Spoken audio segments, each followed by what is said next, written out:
추천사. 2020년의 팬데믹은 전 세계 경제를 혼란에 빠뜨렸고 덕분에 10년에 걸친 디지털 전환이 단 몇 달 만에 이루어졌습니다. 순수 디지털 제품의 인기가 폭발적으로 증가했고 기존의 많은 오프라인 서비스들은 중단되었습니다. 수백만 개의 기업과 수십억 명의 사람들은 일상생활에 심각한 혼란을 겪었습니다. 2020년 2분기 저희는 코로나19 이후 세상의 새로운 제약사항에 적응하기 위해 분주하게 움직였습니다. 그 결과 5억 달러의 현금을 확보한 간소화된 엔터프라이즈 소프트웨어 회사로 거듭날 수 있었습니다. 당장의 사업적인 문제는 해결되었지만 더 심각한 생존의 위협이 저 멀리서 다가오고 있었습니다. 팬데믹에 대한 미국 정부의 정책 대응으로 통화 인플레이션율이 3배나 증가했습니다. 본질적으로 자본 비용은 20%를 초과한 반면 기존의 국채 투자 전략에서 기대할 수 있는 수익률은 0%에 불과했습니다. 이로 인해 현금 비축과 미래 현금 흐름에 대한 부담이 커졌습니다. 안정적이고 수익성이 높은 가치주가 화폐 인플레이션율보다 훨씬 저조한 성장률을 보이는 것은 가치 저장 수단으로서의 역할을 하지 못해 투자 커뮤니티로부터 빠르게 외면받게 됩니다. 비록 심각성은 낮았지만 이 문제는 팬데믹 이전부터 10년 동안 존재해왔습니다. 2010년부터 2019년까지 통화 인플레이션율은 약 7%였으며 투자자들은 수단과 방법을 가리지 말고 이 비율을 초과하여 현금 흐름을 늘리라며 CEO와 CFO를 끊임없이 압박했습니다. 이는 보통 부채를 끌어안고 모든 잉여 현금 흐름을 활용하여 주식을 사들이거나 부채와 자기 자본을 활용한 M&A를 통해 매출과 기대 수입을 기준 수익률보다 빠르게 성장시키는 것을 의미했습니다. 일반적으로 이러한 인수합병은 장기적으로 희석되는 경향이 있었으며 경영진은 인수 기업을 통합하는 데 힘쓰면서 핵심 비즈니스에 집중하지 못했습니다. 각 기업이 완전히 부채에 의존하게 되거나 더 이상 인수할 기업이 없을 때 결국 한계에 도달했습니다. 7%의 기준 수익률은 저희 회사가 상장된 후 20년간 99%에 달하는 기업 부도를 초래했고 여러 기업이 연달아 손쓸 수 없는 지경에 이르러 과도한 부채로 재무제표가 엉망이 되었으며 지나치게 많은 이질적인 사업부들로 인해 손익계산서를 복잡하게 만들었습니다. 2020년 2분기 기준 수익률이 3배로 뛰었을 때 우리는 더 이상 이 인플레이션의 굴레에서 버티고 있을 수 없다는 것이 분명해졌습니다. 평소와 같이 비즈니스를 계속 진행해봤자 매년 수천 명의 직원이 수백만 건의 활동을 통해 창출하는 가치는 중앙은행과 몇 명의 결정으로 더 많은 돈을 찍어내게 되면서 심각하게 훼손될 수밖에 없었습니다. 기하급수적으로 약해지는 돈을 위해 기하급수적으로 더 열심히 일을 하는 것이 바로 노예의 길입니다. 이러한 문제에 대한 해결책은 K자형 회복이라는 형태로 제시됩니다. 본질적으로 월스트리트는 통화 부양책으로 인해 빠르게 회복된 반면 메인스트리트는 계속해서 악화되었습니다. 통화 인플레이션이 심할 때 경제 활력의 핵심은 화폐가치 하락 속도보다 더 빠르게 상승하는 대규모 자산 대차대조표입니다. 그래서 저희는 현금과 국채를 대신하여 대차대조표에 넣을 적절한 자산 조합을 찾기 시작했습니다. 이 과정에서 비트코인과 BJ 보야파티가 작성한 멋진 논문을 발견했습니다. 장문의 아티클로 처음 공개된 The Bullish Case for Bitcoin은 수학, 컴퓨터 과학, 경제학, 철학, 정치학, 공학에 아우르는 박식한 저자가 우아하고 통찰력 있게 풀어낸 지적 여행의 결과물입니다. 2020년 3월 이후의 세상은 기술에 기반한 새로운 화폐가 필요하다는 것이 확실해졌습니다. 하지만 보야파티가 처음 글을 썼던 2018년 2월에는 이러한 인사이트에 훨씬 더 큰 통찰력과 용기, 확신이 필요했습니다. 보야파티는 명확하고 간결한 방식으로 화폐의 이론, 비트코인의 구조, 비트코인이 금과 법정화폐보다 우월한 이유, 그리고 비트코인이 인류 문명에 기여할 수 있는 가능성을 제시합니다. 그는 일반인도 이해할 수 있는 용어로 경로의존성과 화폐가 될 수 있는 새로운 자산의 흐름을 설명하며 이 최초의 디지털 화폐 네트워크의 본질과 중요성을 이해하려고 노력하는 입문자들에게 그들이 가장 많이 걱정하는 문제들을 해소해 줄 것입니다. 저는 The Bullish Case for Bitcoin을 접하자마자 바로 빠져들었고 비트코인에 대해 교육하고 향후 나아가야 할 논리적인 방향성을 고민하면서 회사의 모든 임원과 이사들에게 이 책을 권했습니다. 이 책에서 보야파티는 처음 제시했었던 아이디어를 업데이트하고 대폭 확장시켰습니다. 2020년 3분기 마이크로스트래티지는 주요 재무준비 자산으로서 비트코인을 채택하기로 결정하였고 비트코인 스탠다드로 전환한 최초의 상장 기업이 되었으며 실제로 수십억 달러 상당의 비트코인을 매입했습니다. 디지털 준비 자산이자 세계 최초의 디지털 화폐 네트워크 비트코인. 비트코인의 존재와 잠재력을 이해하고자 하는 직원, 주주 또는 구성원 모두에게 The Bullish Case for Bitcoin을 추천합니다. 저희가 그랬던 것처럼 여러분도 이 책을 통해 많은 영감을 얻을 수 있길 바랍니다. 2021년 3월 27일 마이크로스트래티지 CEO 마이클 세일러. 프롤로그. 프로메테우스.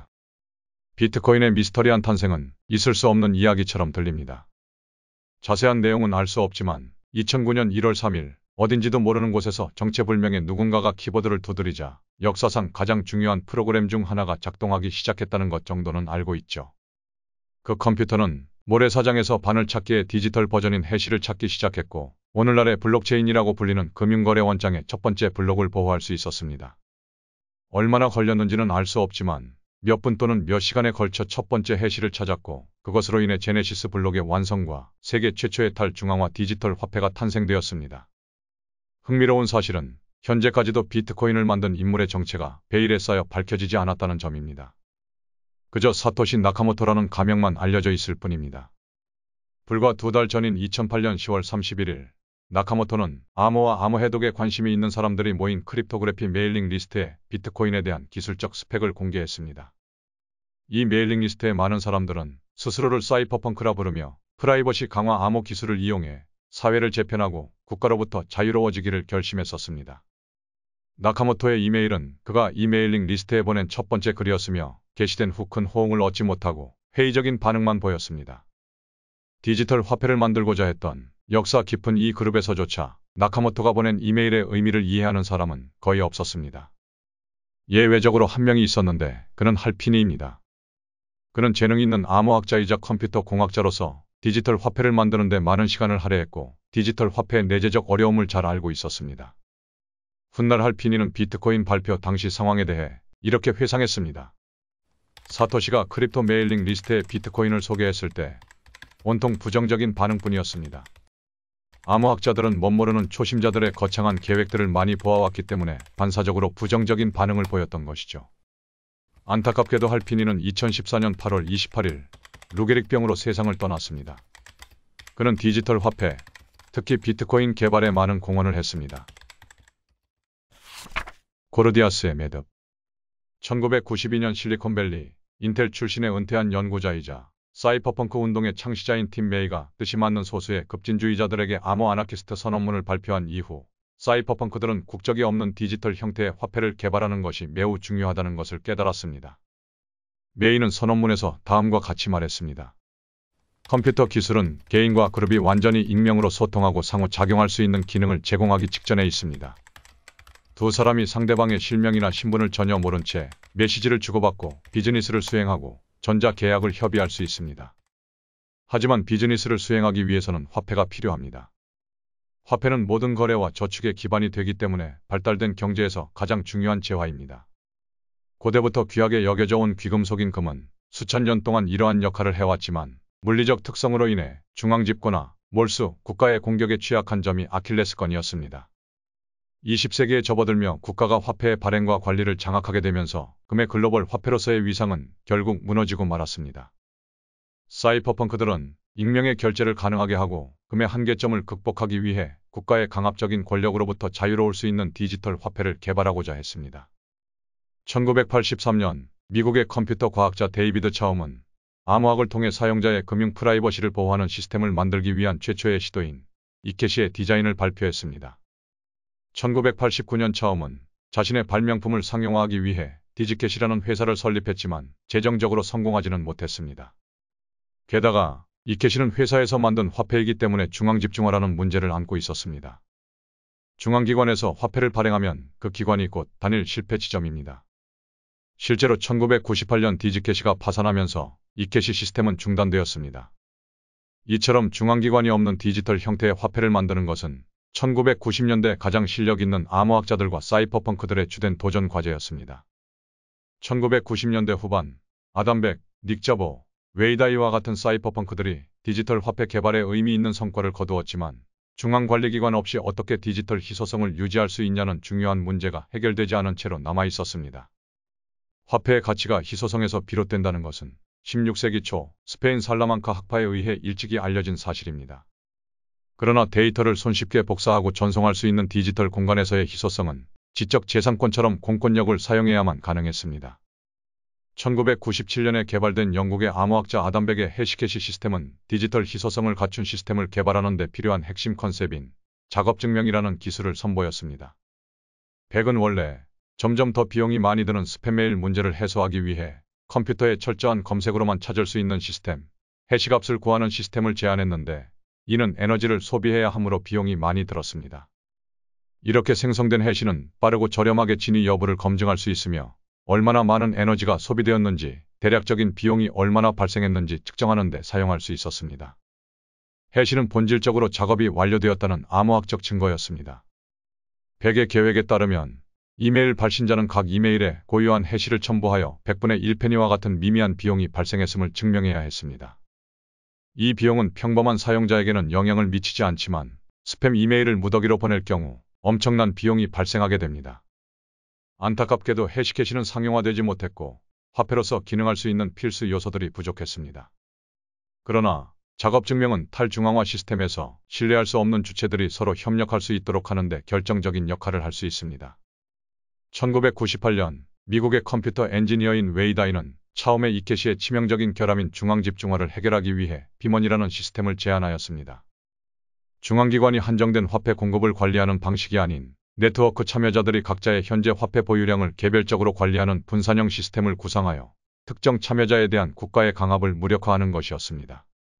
그러나 다이의 아이디어는 통신 채널이 거의 즉각적으로 연결되고 조작할 수 없는 상태를 유지해야 한다는 가정을 전제로 한 것이어서 현실성이 떨어졌습니다. 다이가 비머니를 제안한 같은 해 미국의 수학자 닉 자보는 비트골드라는 디지털 화폐를 위한 또 다른 시스템을 고안했습니다. 비머니와 마찬가지로 비트골드 역시 실제로 구현되지는 못했지만 자보의 시스템은 희소성의 문제를 물리적 물질의 부족이 아닌 생산 비용이 엄청나게 비싼 특성으로 재구성함으로써 비약적인 도약을 이뤄냈습니다. 그는 이 특성을 위조할 수 없는 높은 생산 비용이라는 신조어로 표현했습니다. 자보의 비트골드는 아담 백의 작업 증명에 대한 인사이트를 바탕으로 만들어졌으며 시스템 사용자들은 통화 공급량 증가를 억제하는 요인으로 작용하는 위조가 불가능하고 값비싼 해시를 제공함으로써 토큰을 발행할 수 있었습니다. 이러한 토큰의 소유권은 프로퍼티 클럽이라고 불리는 여러 컴퓨터에 분산된 레지스트리에 의해 기록되며 이는 다이의 비머니와 어느 정도 유사하지만 기능적인 세부 사항에서 차이가 있었습니다. 탈중앙화된 화폐를 위한 해결책에 상당히 근접했지만 자보의 설계에는 몇 가지 중요한 결함이 있었습니다.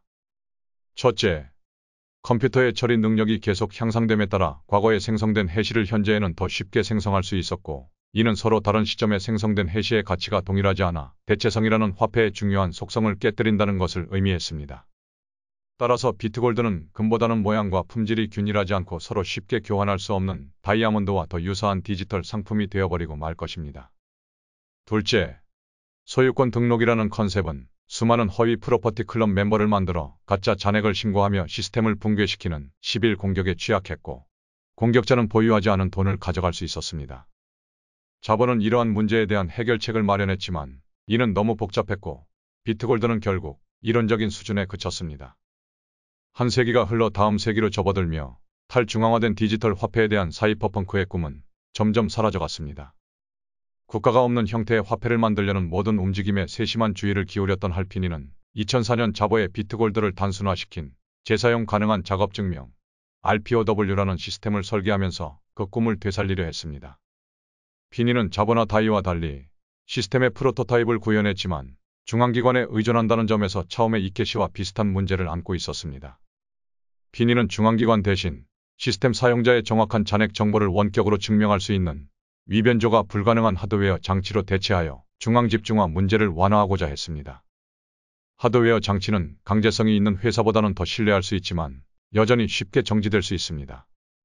몇 세대를 통틀어 최악의 경제 위기에 빠진 2008년 크립토 메일링 리스트 대부분의 멤버들은 탈중앙화된 디지털 화폐를 만드는 것이 불가능하다는 결론을 내렸습니다.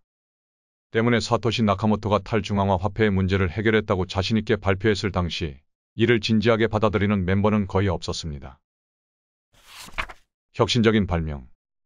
비트코인이 세상에 공개된 지 몇 주 후 할피니는 사토시 나카모토에게 그의 새로운 발명품에 대한 질문을 쏟아내기 시작했습니다.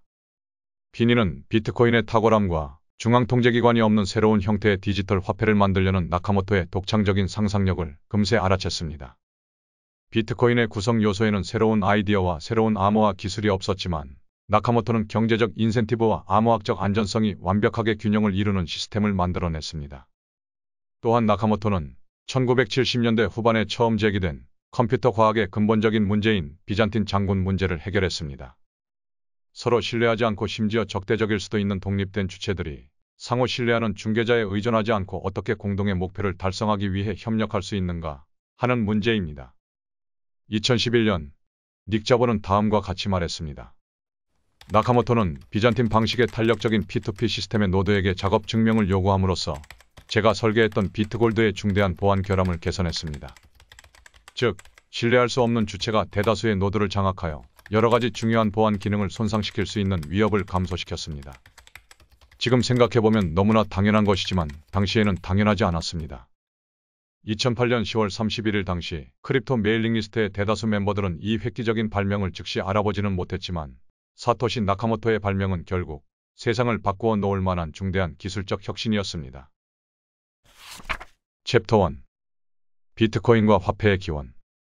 비트코인의 시가총액이 1조 달러를 넘어선 지금 투자자들에게 있어 비트코인의 낙관적인 전망은 더 이상 설명할 필요가 없을 정도로 당연한 것처럼 보일 수 있습니다. 반대로 어떠한 상품이나 정보로부터 보증되지 않는 디지털 자산에 투자하는 것이 어리석어 보일 수도 있습니다.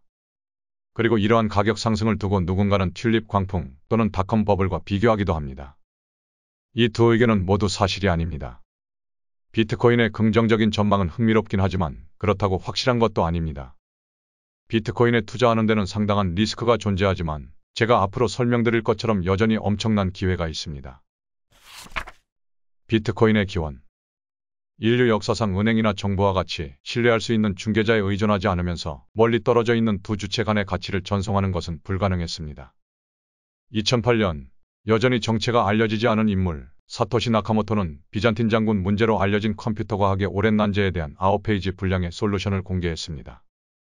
나카모토의 솔루션과 이를 기반으로 구축한 시스템인 비트코인은 역사상 처음으로 신뢰를 최소화하면서 먼 거리에서도 가치를 빠르게 전송할 수 있게 했습니다. 비트코인의 탄생은 경제학과 컴퓨터 과학 양쪽 모두에게 심대한 영향을 미쳤기 때문에 나카모토는 노벨 경제학상과 튜링상을 모두 받을 자격이 충분하며 이 두 가지 상을 동시에 받은 사람은 허버트 사이먼 한 사람뿐입니다.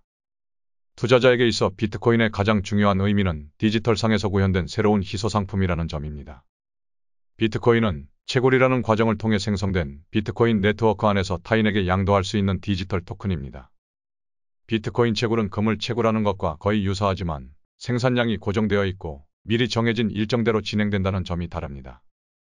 설계상 비트코인은 2100만 개만 채굴할 수 있고 이 중 대부분은 이미 채굴되었으며 이 글을 쓰는 현재 약 1870만 개의 비트코인이 채굴되었습니다. 4년마다 채굴을 통해 생산되는 비트코인의 수는 절반으로 줄어들 것이며 2140년에는 새로운 비트코인의 채굴이 완전히 종료됩니다. 비트코인은 실물 상품에 의해 뒷받침되지 않으며 정부나 기업이 보증하지도 않기 때문에 신규 비트코인 투자자는 비트코인이 왜 가치가 있는지에 대해 의문을 가지기 마련입니다.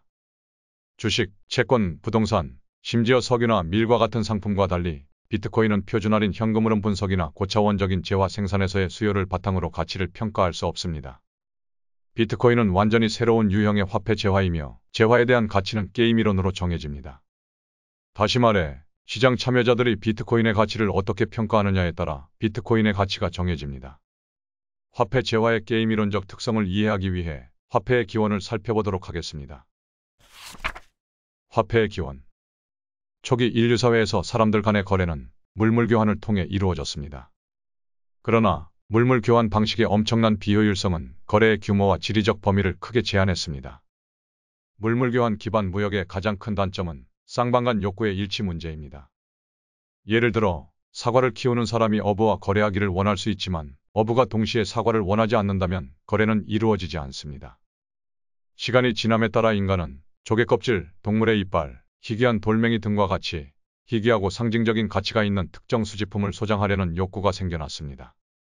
실제로 닉 자보가 자신의 멋진 에세이 화폐의 기원에서 주장한 것처럼 수집품에 대한 인간의 욕구는 초기 인류에게 가장 가까운 생물학적 경쟁자였던 네안데르탈인보다 뚜렷한 진화적 이점을 가져다 주었습니다. 자보는 다음과 같이 썼습니다. 수집품의 원시적이고 궁극적인 진화론적 기능은 부의 저장과 이전을 위한 매개체였습니다. 수집품은 서로 적대적이었던 부족 간의 거래를 가능하게 하고 대대손손 부를 이전할 수 있게 함으로써 일종의 원시 화폐 역할을 했습니다. 구석기 사회에서 수집품의 거래와 양도는 매우 드물었으며 이러한 상품들은 현대 화폐가 주로 수행하는 교환의 매개체 역할보다는 가치의 저장소로서 역할을 더 많이 했습니다.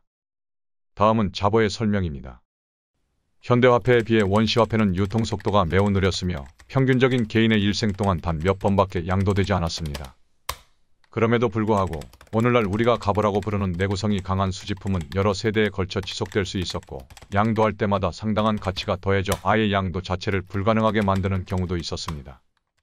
초기 인류는 어떤 수집품을 모을 것인지 또는 만들 것인지 결정할 때 중요한 게임이론 딜레마에 직면했는데 바로 다른 사람들이 어떤 물건을 필요로 할 것인지에 대한 문제였습니다. 어떤 물건이 수집 가치가 있을 것인지 정확히 예측함으로써 소유자는 무역을 수행하고 부를 획득하는 능력에서 엄청난 이득을 얻을 수 있었습니다. 나라간세츠 부족과 같은 일부 아메리카 원주민 부족들은 단지 거래를 위해 쓸모없는 수집품을 전문적으로 제조하기도 했습니다. 수집품에 대한 미래의 수요를 일찍 예측할수록 그 소유자는 더 큰 혜택을 누릴 수 있으며 수요가 널리 퍼졌을 때보다 더 저렴하게 획득할 수 있고 수요가 증가할수록 교환 가치가 높아집니다. 또한 미래의 가치 저장 수단으로서 수요를 기대하며 재화를 확보하면 바로 그러한 행위 자체가 재화의 채택을 가속화합니다. 이러한 순환 구조는 사실 사회가 하나의 가치 저장 수단으로 빠르게 수렴하도록 유도하는 피드백 루프입니다. 게임 이론 용어로 이를 내시 균형이라고 합니다. 가치 저장 수단이 내시 균형에 도달하면 무역과 분업이 크게 활성화되면서 문명의 발전으로 이어질 수 있기 때문에 모든 사회에 큰 도움이 됩니다. 수천 년에 걸쳐 인류 사회가 성장하고 무역로가 개척됨에 따라 개별 사회에서 출현한 가치 저장 수단들은 서로 경쟁하기 시작했습니다. 상인과 무역업자들은 무역 수익을 자국의 가치 저장 수단으로 저축할지 아니면 거래 상대방의 가치 저장 수단으로 저축할지 그것도 아니면 두 가지를 적절히 혼합하여 저축할지 선택해야 했습니다. 외국의 가치 저장 수단으로 저축하는 것의 이점은 연관된 외국 사회와의 거래 능력이 향상된다는 것이었습니다. 또한 외국의 가치 저장 수단으로 저축하는 상인은 자신의 구매력을 높일 수도 있었기 때문에 자국 사회에서 이를 채택하도록 장려할 인센티브가 있었습니다. 수입된 가치 저장 수단의 혜택은 수입을 하는 상인들뿐만 아니라 그들 사회 자체에도 돌아갔습니다. 두 사회가 하나의 가치 저장 수단으로 통합되면 서로 무역을 성사시키는 데 드는 비용이 크게 감소하고 무역에 기반한 부의 증가를 기대할 수 있었습니다. 실제로 19세기는 전 세계 대부분이 금이라는 단일 가치 저장 수단을 사용하게 된 최초의 시기였으며 이 시기에는 역사상 가장 폭발적인 무역이 이루어졌습니다. 케인즈 경은 이 황금기에 대해 이렇게 말했습니다. 그 시대 인류의 경제 발전에 있어 얼마나 놀라운 사건인가. 능력이나 인격이 조금이라도 평균 이상인 사람이라면 누구나 다른 시대의 가장 부유하고 강력한 군주들보다 더 적은 비용과 최소한의 수고로 생활의 편리함과 안락함, 쾌적함을 누리는 중산층과 상류층이 될 수 있었다. 런던 주민들은 침대에서 모닝티를 마시며 전화로 전 세계의 다양한 상품을 원하는 양만큼 주문할 수 있었고 문 앞까지 빠르게 배송될 것을 기대할 수 있었다. 챕터 2. 좋은 가치 저장 수단의 특성. 가치 저장 수단이 서로 경쟁할 때 특정 속성에 따라 어떤 상품이 다른 상품보다 가격 경쟁에서 우위를 점하고 시간이 지남에 따라 더 많은 수요를 확보할 수 있을지 결정됩니다. 역사적으로 많은 상품들이 가치 저장 수단으로 사용되어 왔으며 시간이 지남에 따라 이상적인 가치 저장 수단은 다음과 같은 점에서 우수한 것으로 나타났습니다. 내구성. 재화는 부패하거나 쉽게 파괴되지 않아야 합니다. 따라서 밀은 이상적인 가치 저장 수단이 아닙니다. 휴대성. 재화는 운반과 보관이 용이해야 하며 분실이나 도난을 방지하고 장거리 무역을 원활하게 할 수 있어야 합니다. 따라서 손은 금팔찌보다 이상적이지 않습니다. 대체 가능성. 재화의 한 샘플은 같은 양의 다른 샘플과 교환할 수 있어야 합니다. 대체성이 없다면 쌍방 간 욕구의 일치 문제가 해결되지 않습니다. 따라서 모양과 품질이 불규칙한 다이아몬드보다 금이 더 낫습니다.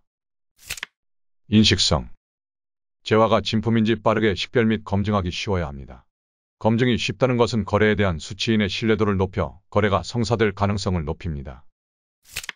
분할성. 재화는 쉽게 분할될 수 있어야 합니다. 무역이 빈번하지 않았던 초기 사회에서는 이 속성이 그리 중요하지 않았지만 무역이 활발해지며 교환되는 수량이 더 작고 정밀해지면서 더욱 중요해졌습니다. 희소성.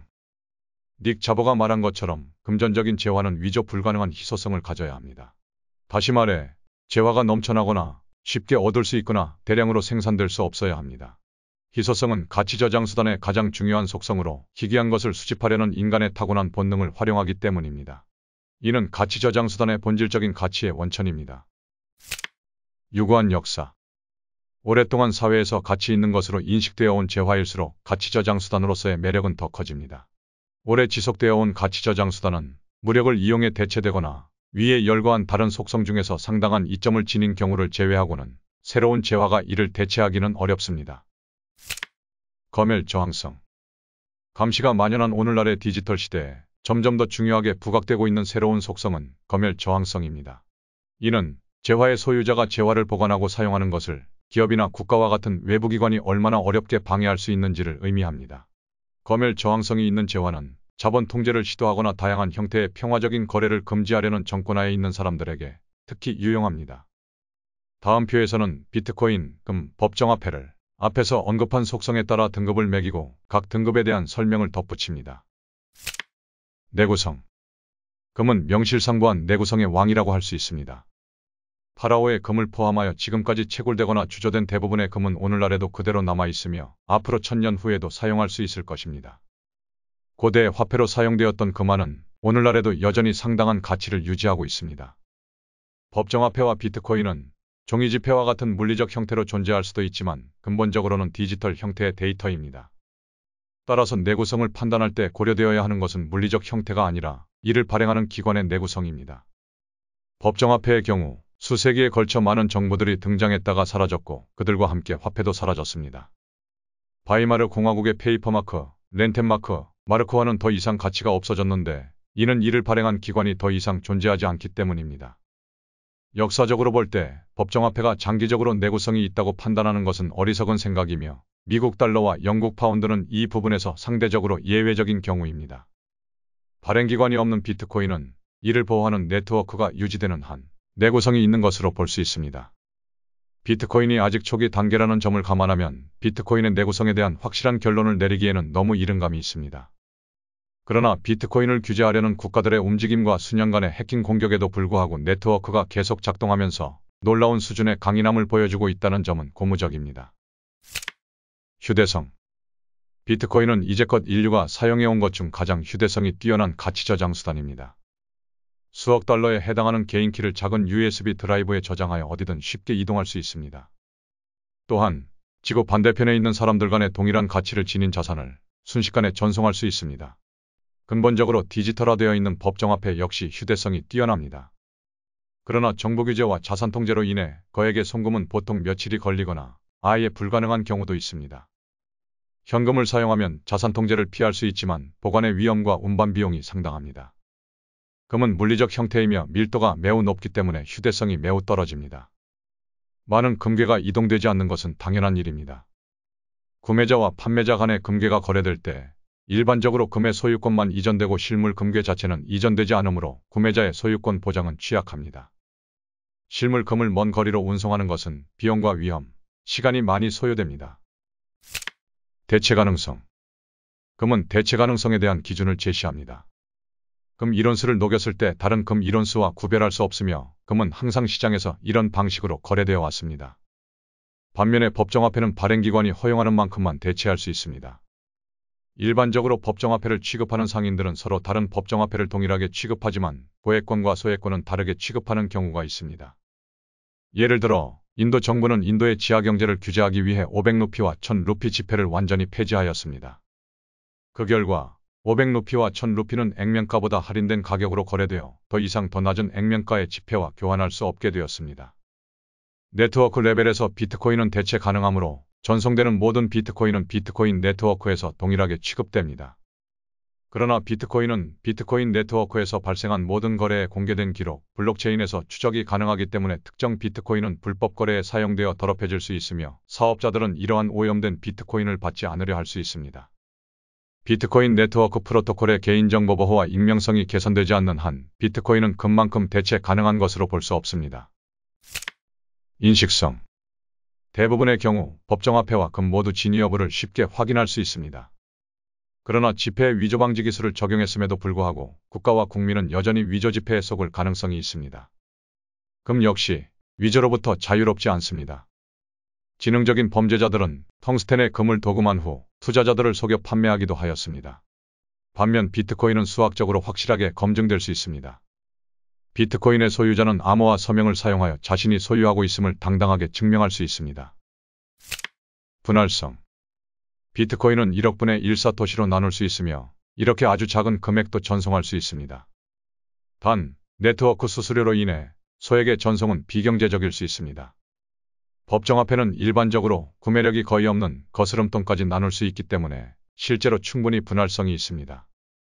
금은 물리적으로 분할할 수는 있지만 소량으로 분할하면 가치가 낮은 일상적인 상거래에 적합하지 않아 사용하기가 어려워집니다. 희소성. 비트코인을 법정화폐나 금과 가장 명확하게 구분하는 속성은 이미 정해져 있는 희소성입니다. 설계상 비트코인은 최대 2100만 개까지만 만들 수 있습니다. 따라서 비트코인의 소유자는 총 공급량 중 몇 %를 소유하고 있는지 알 수 있습니다.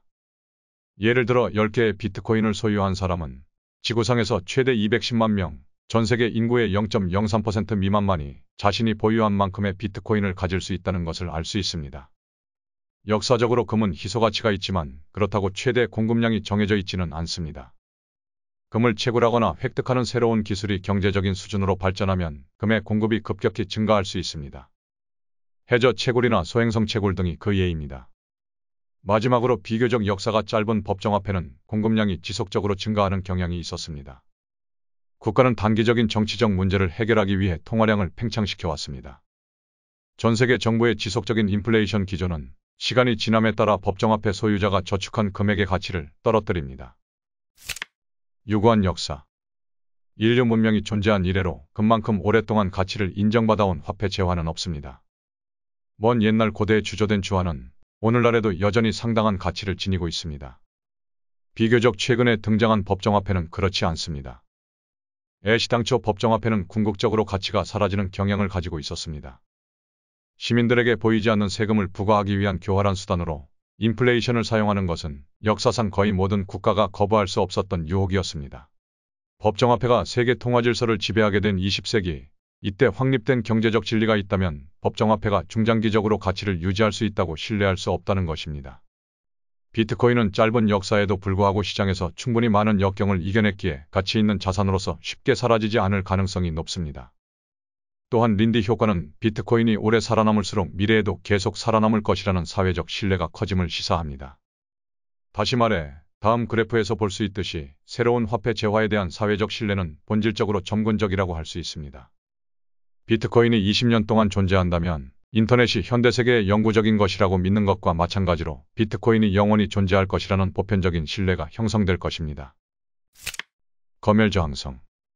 초창기 비트코인 수요의 가장 중요한 요인 중 하나는 불법 마약 거래에 비트코인이 사용되었다는 점입니다. 그 후 많은 사람들이 비트코인의 주요 수요를 익명성 때문이라고 잘못 추측했습니다. 그러나 비트코인은 익명성이 보장되는 통화와는 거리가 멀며 비트코인 네트워크에서 전송되는 모든 거래는 공개된 블록체인에 영원히 기록됩니다. 거래의 과거 기록은 포렌식 분석을 통해 언제든 자금 흐름의 출처를 파악할 수 있게 해줍니다. 악명 높은 마운트곡스 해킹 사건의 범인을 체포할 수 있었던 것도 바로 이러한 분석을 통해서였습니다. 충분히 주의 깊고 치밀한 사람이라면 비트코인을 사용할 때 자신의 신원을 숨길 수 있는 것은 사실이지만 이것이 비트코인이 마약 거래에 널리 쓰인 이유는 아닙니다. 비트코인이 불법 활동에 유용하게 쓰일 수 있는 핵심 속성은 네트워크 단에서 무허가성을 갖기 때문입니다. 비트코인이 비트코인 네트워크에서 전송될 때 거래의 승인 여부를 결정하는 사람의 개입은 없습니다. 분산형 P2P 네트워크인 비트코인은 본질적으로 검열에 대한 내성을 갖고 있도록 설계되었습니다. 이는 국가가 은행과 여타 송금 게이트키퍼를 규제하여 불법적인 화폐 사용을 신고하고 방지하는 법정화폐 은행 시스템과는 완전히 대조적입니다. 송금 규제의 대표적인 예는 자본 통제입니다.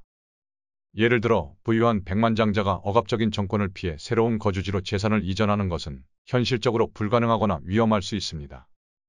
금은 국가가 발행하지는 않지만 물리적 특성으로 인해 운송이 어렵기 때문에 비트코인보다 국가의 통제에 훨씬 더 취약합니다. 인도의 금 관리법이 이러한 규제의 한 예입니다. 비트코인은 앞서 언급한 대부분의 속성에서 우수하므로 현대 및 고대 화폐와의 경쟁에서 우위를 점할 수 있으며 비트코인의 채택이 늘어날 수 있는 강력한 동기를 제공합니다. 특히 검열 저항성과 절대적 희소성의 강력한 조화는 부유한 투자자들이 재산의 일부를 초기 단계 자산 클래스에 할당하도록 하는 강력한 동기를 부여했습니다. 챕터 3. 화폐의 진화. 현대 화폐 경제학에서는 화폐의 교환 매개 역할에 대한 강한 고정관념이 있습니다.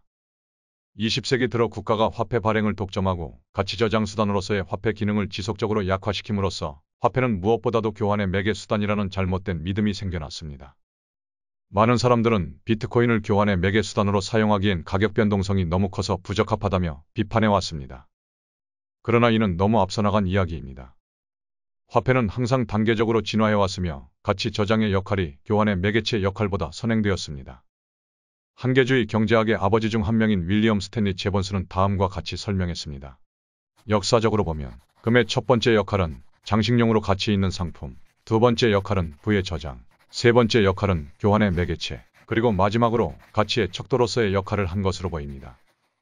현대 경제학 용어로 화폐는 항상 다음 4단계를 거쳐 발전합니다. 첫 번째, 수집품. 화폐가 진화하는 첫 번째 단계에서 화폐는 고유한 특성 때문에 수요가 발생하며 주로 소유자의 소장품으로 여겨졌습니다. 조개 껍질, 구슬, 금은 모두 화폐로 사용되기 전까지 수집품이었습니다. 두 번째, 가치 저장 수단. 수집품의 고유한 특성으로 인해 충분한 수요가 생기면서 시간이 지나도 가치를 보존하고 저장하는 수단으로 인정받게 됩니다. 어떠한 재화가 적절한 가치 저장 수단으로 널리 인식되면 점점 더 많은 사람들이 이러한 목적으로 재화를 찾게 되면서 구매력이 상승하게 됩니다. 재화가 널리 유통되고 이를 가치 저장 수단으로서 원하는 새로운 사람들의 유입이 줄어들면 가치 저장 수단의 구매력은 결국 안정화될 것입니다. 세 번째, 교환의 매개체. 화폐가 가치 저장 수단으로 완전히 자리를 잡게 되면 구매력이 안정화될 것입니다. 구매력이 안정화되면 화폐를 사용해 거래를 하는 데 드는 기회비용이 교환의 매개 수단으로 사용하기에 적절한 수준으로 줄어들 것입니다. 비트코인이 처음 등장했던 초창기 시절, 많은 사람들은 비트코인을 가치 저장 수단이 아닌 교환의 매개 수단으로 사용할 때 발생하는 막대한 기회비용을 인식하지 못했습니다. 이 책을 집필할 당시 약 4억 8천만 달러 상당인 만비트코인으로 피자 2판을 거래한 한 남성의 유명한 이야기는 이러한 혼란을 잘 설명해 줍니다. 네 번째, 회계 단위. 화폐가 교환의 매개 수단으로 널리 사용되면 상품 가격이 해당 화폐 단위를 기준으로 책정됩니다. 즉, 화폐에 대한 교환 비율을 대부분의 상품에 적용할 수 있게 됩니다. 오늘날 많은 상품에 대해 비트코인 단위로 가격이 책정된다는 생각은 흔히 범하는 오해입니다. 예를 들어 커피 한 잔을 비트코인으로 구매할 수는 있지만 실제 표시된 가격은 비트코인 가격이 아니라 판매자가 원하는 달러 가격을 현재 USD, BTC 시장 환율에 따라 비트코인으로 환산한 가격입니다. 비트코인 가격이 달러 기준으로 하락하면 판매자가 요청하는 비트코인의 수도 그에 비례하여 증가합니다.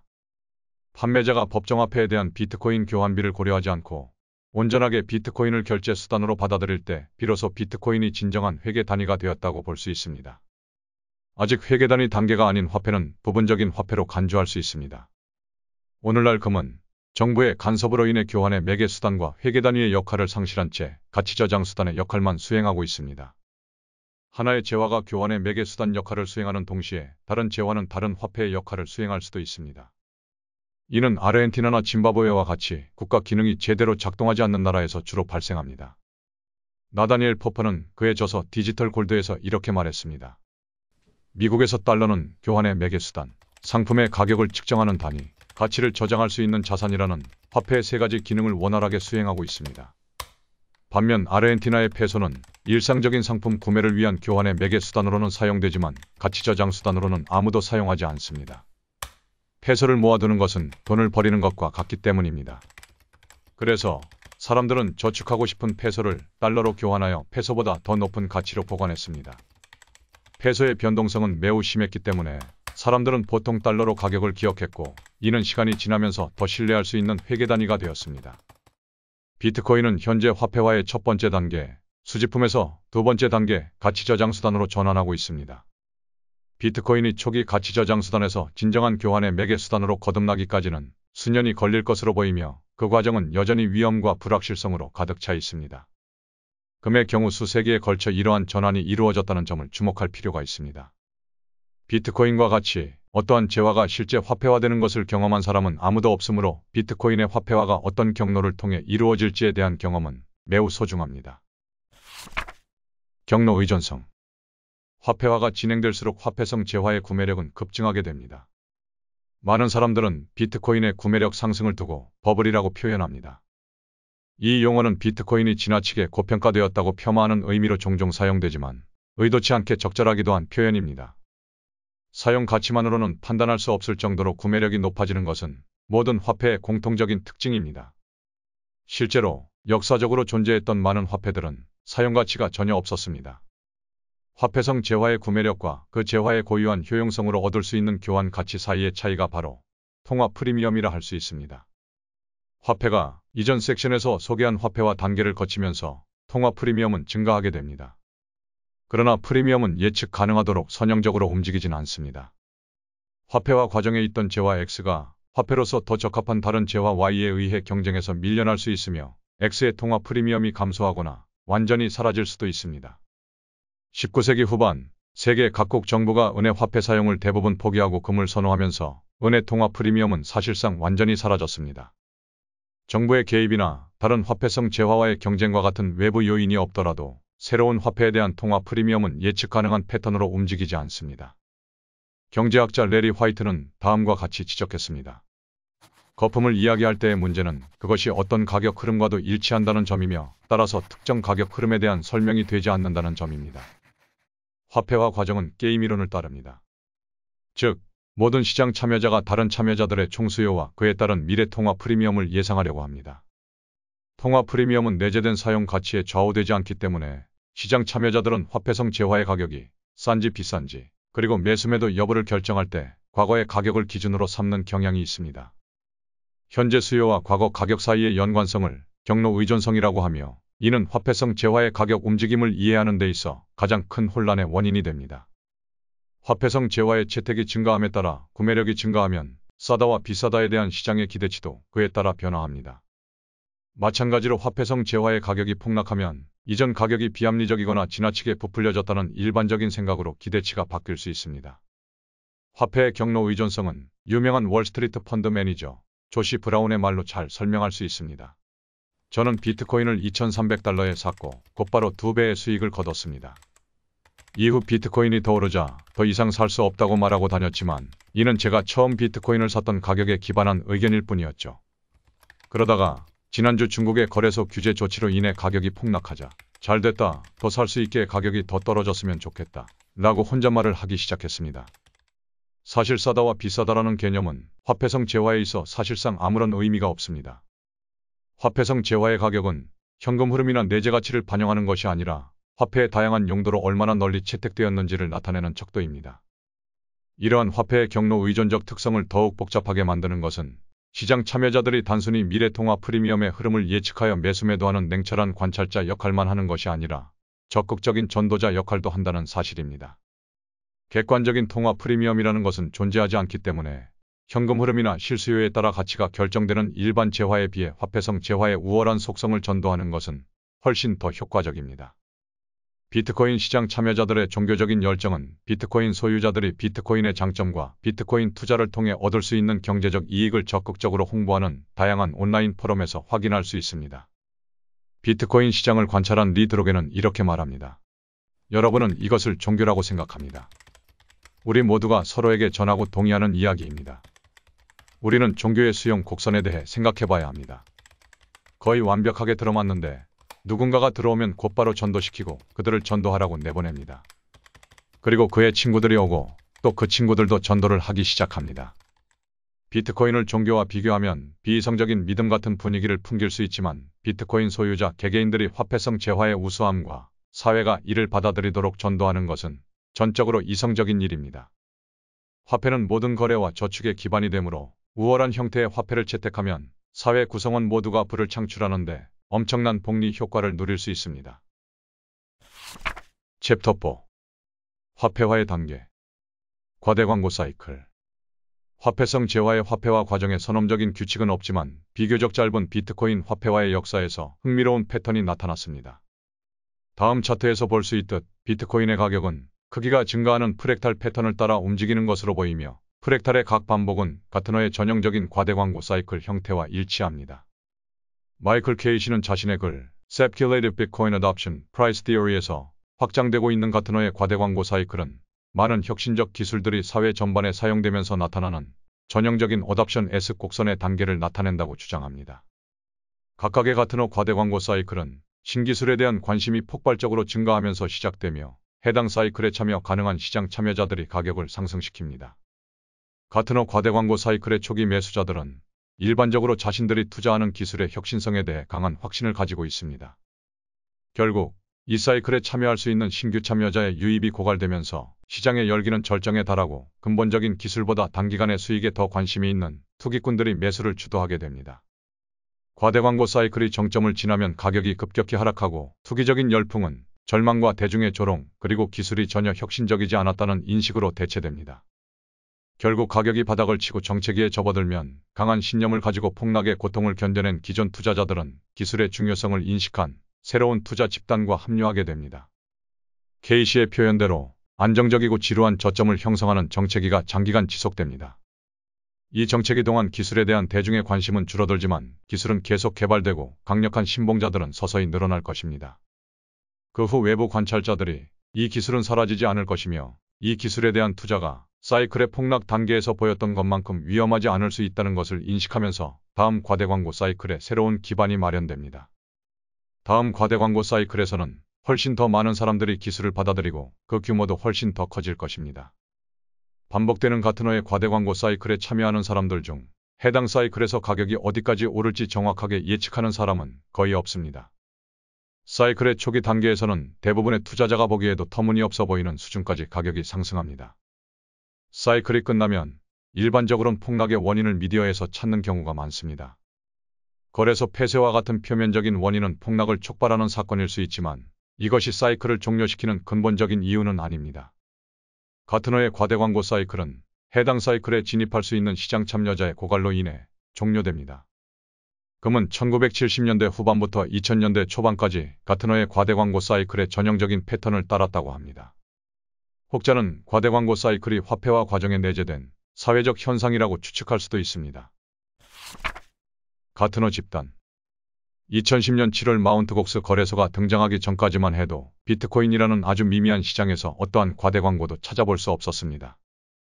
이 시장은 이미 사토시 나카모토의 획기적인 발명품에 대한 중요성을 이해하고 있었고 비트코인 프로토콜의 기술적 결함이 없음을 확인하는 데 선구자 역할을 한 암호학자, 컴퓨터 과학자, 사이퍼펑크들이 주도하고 있었습니다. 가격은 직거래나 물물교환을 통해 결정되었는데 라즐로 하네치가 10,000비트코인으로 피자 2판을 구입한 것이 대표적인 사례입니다. 초창기 비트코인의 가격은 $1를 훨씬 밑돌았습니다. 2010년 최초의 거래소 거래 가격이 형성된 이후 비트코인 시장은 총 4번의 굵직한 가트너 과대 광고 사이클을 겪었습니다. 되돌아보면 이전 과대 광고 사이클마다 있었던 비트코인 가격 범위를 정확하게 파악할 수 있습니다. 또한 앞서 반복되었던 각 사이클과 관련된 투자자 집단을 정성적으로 식별할 수 있습니다. 2010년 7월부터 2011년 7월 0.06달러에서 $30. 첫 번째 사이클에서는 무국적 디지털 화폐의 잠재력에 매료된 이념적 동기를 가진 투자자들이 꾸준히 유입되었습니다. 로저 버와 로스 울브리히트 같은 자유주의자들은 비트코인이라는 최신 기술이 널리 채택될 경우 가능해질 반체제 활동의 가능성에 매료되어 비트코인에 투자했습니다. 울브리히트가 만든 실크로드라는 웹사이트에 비트코인과 비트코인 사용법을 다룬 가우커의 글이 널리 퍼지고 불과 한 달 후 이 사이클은 절정에 달했습니다. 실크로드는 비트코인을 이용한 불법 마약 구매를 촉진했으며 디지털 화폐에 대한 초기 수요의 원천이었습니다. 2011년 8월부터 2013년 12월 $30에서 $1,154. 두 번째 사이클에서는 아르헨티나의 바네스 카사레스와 같은 대담하고 용감한 투자자들이 등장했는데 이들은 상징적이지만 검증되지 않은 기술에 기꺼이 뛰어들었습니다. 카사레스는 어린 시절 경험했던 초인플레이션으로 인한 경제적 폐해에 대한 해결책을 비트코인에서 찾았습니다. 총명하고 탄탄한 인맥을 자랑하는 기업가인 카사레스는 실리콘밸리에서 가장 저명한 기술자와 투자자들에게 비트코인을 전파한 것으로 알려져 있으며 이러한 방식으로 이른바 마인드 바이러스를 퍼뜨린 첫 번째 환자로 불리게 되었습니다. 마크 저커버그와 페이스북 창업 과정에서 갈등을 빚고 거액의 보상금을 받았던 윙클버스 형제도 두 번째 과대 광고 사이클에 참여했습니다. 페이스북으로부터 거액의 보상금을 받은 윙클버스 형제는 이비자에서 축하 파티를 즐기던 중 우연히 비트코인 투자자였던 데이비드 아자르를 만나 이 새로운 투자 기회를 처음 접하게 되었습니다. 그들은 이야기를 듣자마자 흥미를 느꼈고 결국 그들의 새로운 자금을 비트코인 투자에 사용했습니다. 비트코인의 첫 번째와 두 번째 과대 광고 주기에 투자자들은 비트코인을 얻을 수 있는 난해하고 위험한 유동성 채널을 기꺼이 감수했습니다. 이 시기 시장의 주된 유동성 공급원은 무능하고 악명이 자자했던 추후 거래소 붕괴에 대한 책임으로 실형을 선고받은 마크 카펠레스의 마운트 곡스 거래소였습니다. 2014년 1월부터 2017년 12월 1154달러에서 19,600달러. 세 번째 과대 광고 사이클에서는 비트코인을 탄생시킨 사이퍼펑크 정신과 이념적인 연관성이 전혀 없는 투자자들이 처음으로 대거 유입되었습니다. 어답션의 S 곡선 측면에서 볼 때 이러한 신규 투자자들은 얼리 어답터로 인식될 수 있습니다. 윌리우가 이 시기에 블록체인과 거래소 데이터를 분석한 결과 신규 유입자 집단은 개인 투자자들이 주를 이루었으며 전 세계 비트코인 사용자는 약 200만 명에서 1,400만 명 이상으로 증가했다고 합니다. 이 사이클은 시장 점유율을 놓고 비트코인에 도전하며 출시된 수많은 알트코인으로 인한 투기 과열로 끝이 났습니다. 이후 대부분의 알트코인은 시장에서 사라졌습니다. 앞서 살펴본 과대 광고 사이클 동안 비트코인 가격의 상승은 유동성 증가 및 투자자의 비트코인 구매 용이성과 큰 상관관계가 있다는 점을 주목할 필요가 있습니다. 처음 두 번의 과대 광고 사이클에서 마운트 곡스는 비트코인의 유동성을 공급하는 주요 공급원이었으며 제대로 관리되지 않던 이 거래소에서 비트코인을 확보하는 것은 기술적으로 매우 능숙한 투자자를 제외한 모든 투자자에게 너무 복잡했습니다. 게다가 마운트 곡스로 돈을 보낸 많은 투자자들은 결국 거래소가 해킹을 당하고 문을 닫으면서 자금 손실 피해를 입었습니다. 세 번째 과대 광고 사이클이 시작될 무렵 마운트 곡스의 경쟁자들이 등장하기 시작했습니다. 그러나 마운트 곡스가 폐쇄되고 더 유능한 경쟁업체로 대체된 후에도 비트코인 투자에 참여하려는 투자자들에게는 여전히 큰 장애물이 남아 있었습니다. 은행은 거래소와의 협력을 꺼리는 경우가 많았고 코인베이스와 같은 거래소는 사용자가 폭주하는 상황에서 서비스를 안정적으로 제공할 수 없었습니다. 새롭게 떠오르는 금융 인프라는 기껏해야 걸음마 수준이었습니다. 세 번째 과대 광고 사이클이 끝나고 비트코인 가격이 2년간 소강 상태에 접어든 후에야 장외거래 중개업체, 신뢰도가 개선된 인가된 거래소, 시카고 상품 거래소 같은 선물 시장 등 성숙하고 깊이 있는 유동성 공급원이 개발되었습니다. 2020년 네 번째 과대 광고 사이클이 시작될 무렵에는 개인 및 기관 투자자가 비트코인을 구매하고 확보하는 것이 비교적 수월해졌습니다. 2018년 1월 19,600달러부터 이 글을 쓰는 시점 비트코인 시장은 네 번째 주요 과대 광고 사이클을 맞고 있습니다. 유동성 공급원이 다양해지고 성숙해지면서 주요 기관 투자자들이 참여할 수 있게 되었고 실제로 폴 티더 존스와 스탠리 드루켄밀러와 같은 저명한 자산 관리자들이 자금의 일부를 비트코인에 배분했습니다. 자산 관리 펀드와 함께 상장 기업인 테슬라, 마이크로스트래티지, 스퀘어는 기업 자산의 일부 또는 전부를 비트코인에 투자함으로써 대기업들도 비트코인에 투자할 수 있는 선례를 만들었습니다. 비트코인 시장이 성숙해짐에 따라 기관 수요가 현 과대 광고 사이클에서 강력한 역할을 할 것으로 보입니다. 블록체인 분석 회사 체인널리시스의 CEO 필립 그레드웰은 고객들에게 다음과 같은 메시지를 보냈습니다. 데이터를 분석해보면 기관 투자자의 역할이 점점 더 확실해지고 있습니다. 법정 앞에 거래소의 북미 투자자들이 수요를 주도하고 있으며 기관 구매자의 수요도 증가하고 있습니다. 케임브리지 대학교 대체금융센터 연구에 따르면 2020년 3분기까지 전 세계적으로 암호화폐 자산 사용자가 총 1억 100만 명에 달한다는 연구 결과가 나왔습니다. 현재의 과대 광고 사이클 동안 비트코인은 글로벌 어답션 S커브의 얼리 어답터 단계에서 얼리 메이저리티 단계로 접어들 것으로 보입니다. 규제된 선물 시장의 등장은 궁극적으로 비트코인 ETF가 탄생할 수 있는 길을 열어주며 이는 이후의 과대 광고 사이클에서 레이트 메이저리티와 레거지의 시대를 열어줄 것입니다. 물론 현재 과대 광고 사이클의 정확한 규모를 예측하는 것은 불가능합니다. 하지만 비트코인이 현 사이클에서 글로벌 금융자산군의 사천격인 금의 시가총액의 상당 부분 도달할 것이라고 추측하는 것은 합리적일 것입니다. 반감기의 효과. 비트코인은 컴퓨팅 에너지를 소비하는 채굴이라는 경쟁을 통해 발행됩니다. 비트코인 발행 계획은 프로토콜에 의해 미리 정해져 있으며 설계상 약 10분마다 채굴자가 새로운 블록을 채굴합니다. 채굴자는 블록을 성공적으로 채굴할 때마다 정해진 수의 비트코인을 받게 되는데 이 보상을 블록 보상이라고 합니다. 블록 보상은 비트코인 네트워크에서 생성되는 모든 비트코인의 원천입니다. 약 4년에 한 번, 더 정확하게는 21만 블록에 한 번씩 비트코인 블록 보상은 반감기로 알려진 시점의 절반으로 줄어듭니다. 비트코인이 등장한 첫 4년 동안 각 블록은 50비트코인의 보상을 받았습니다. 이후 4년 동안 블록 보상은 25비트코인이었습니다. 2020년 5월에 시작된 현재 단계에서는 블록당 6.25비트코인만 채굴자에게 보상됩니다. 2140년이 되면 블록 보상은 0으로 줄어들고 채굴을 통해 새로운 비트코인이 발행되지 않을 것입니다. 투자자들에게 있어 중요한 질문은 비트코인 반감기가 가격에 어떤 영향을 미칠지, 그리고 이렇게 4년마다 발생하는 공급 충격이 시장에서 적절하게 반영될 수 있는지 여부입니다. 비트코인의 프로토콜은 블록을 채굴하는 데 필요한 컴퓨팅 에너지의 양을 주기적으로 조정하여 반감기마다 비교적 일정하게 비트코인이 발행되도록 설계되어 있습니다. 채굴에 투입되는 컴퓨팅 리소스가 증가하면 채굴 난이도가 상향 조정되고 새로운 비트코인을 채굴하는 데 더 많은 비용이 듭니다.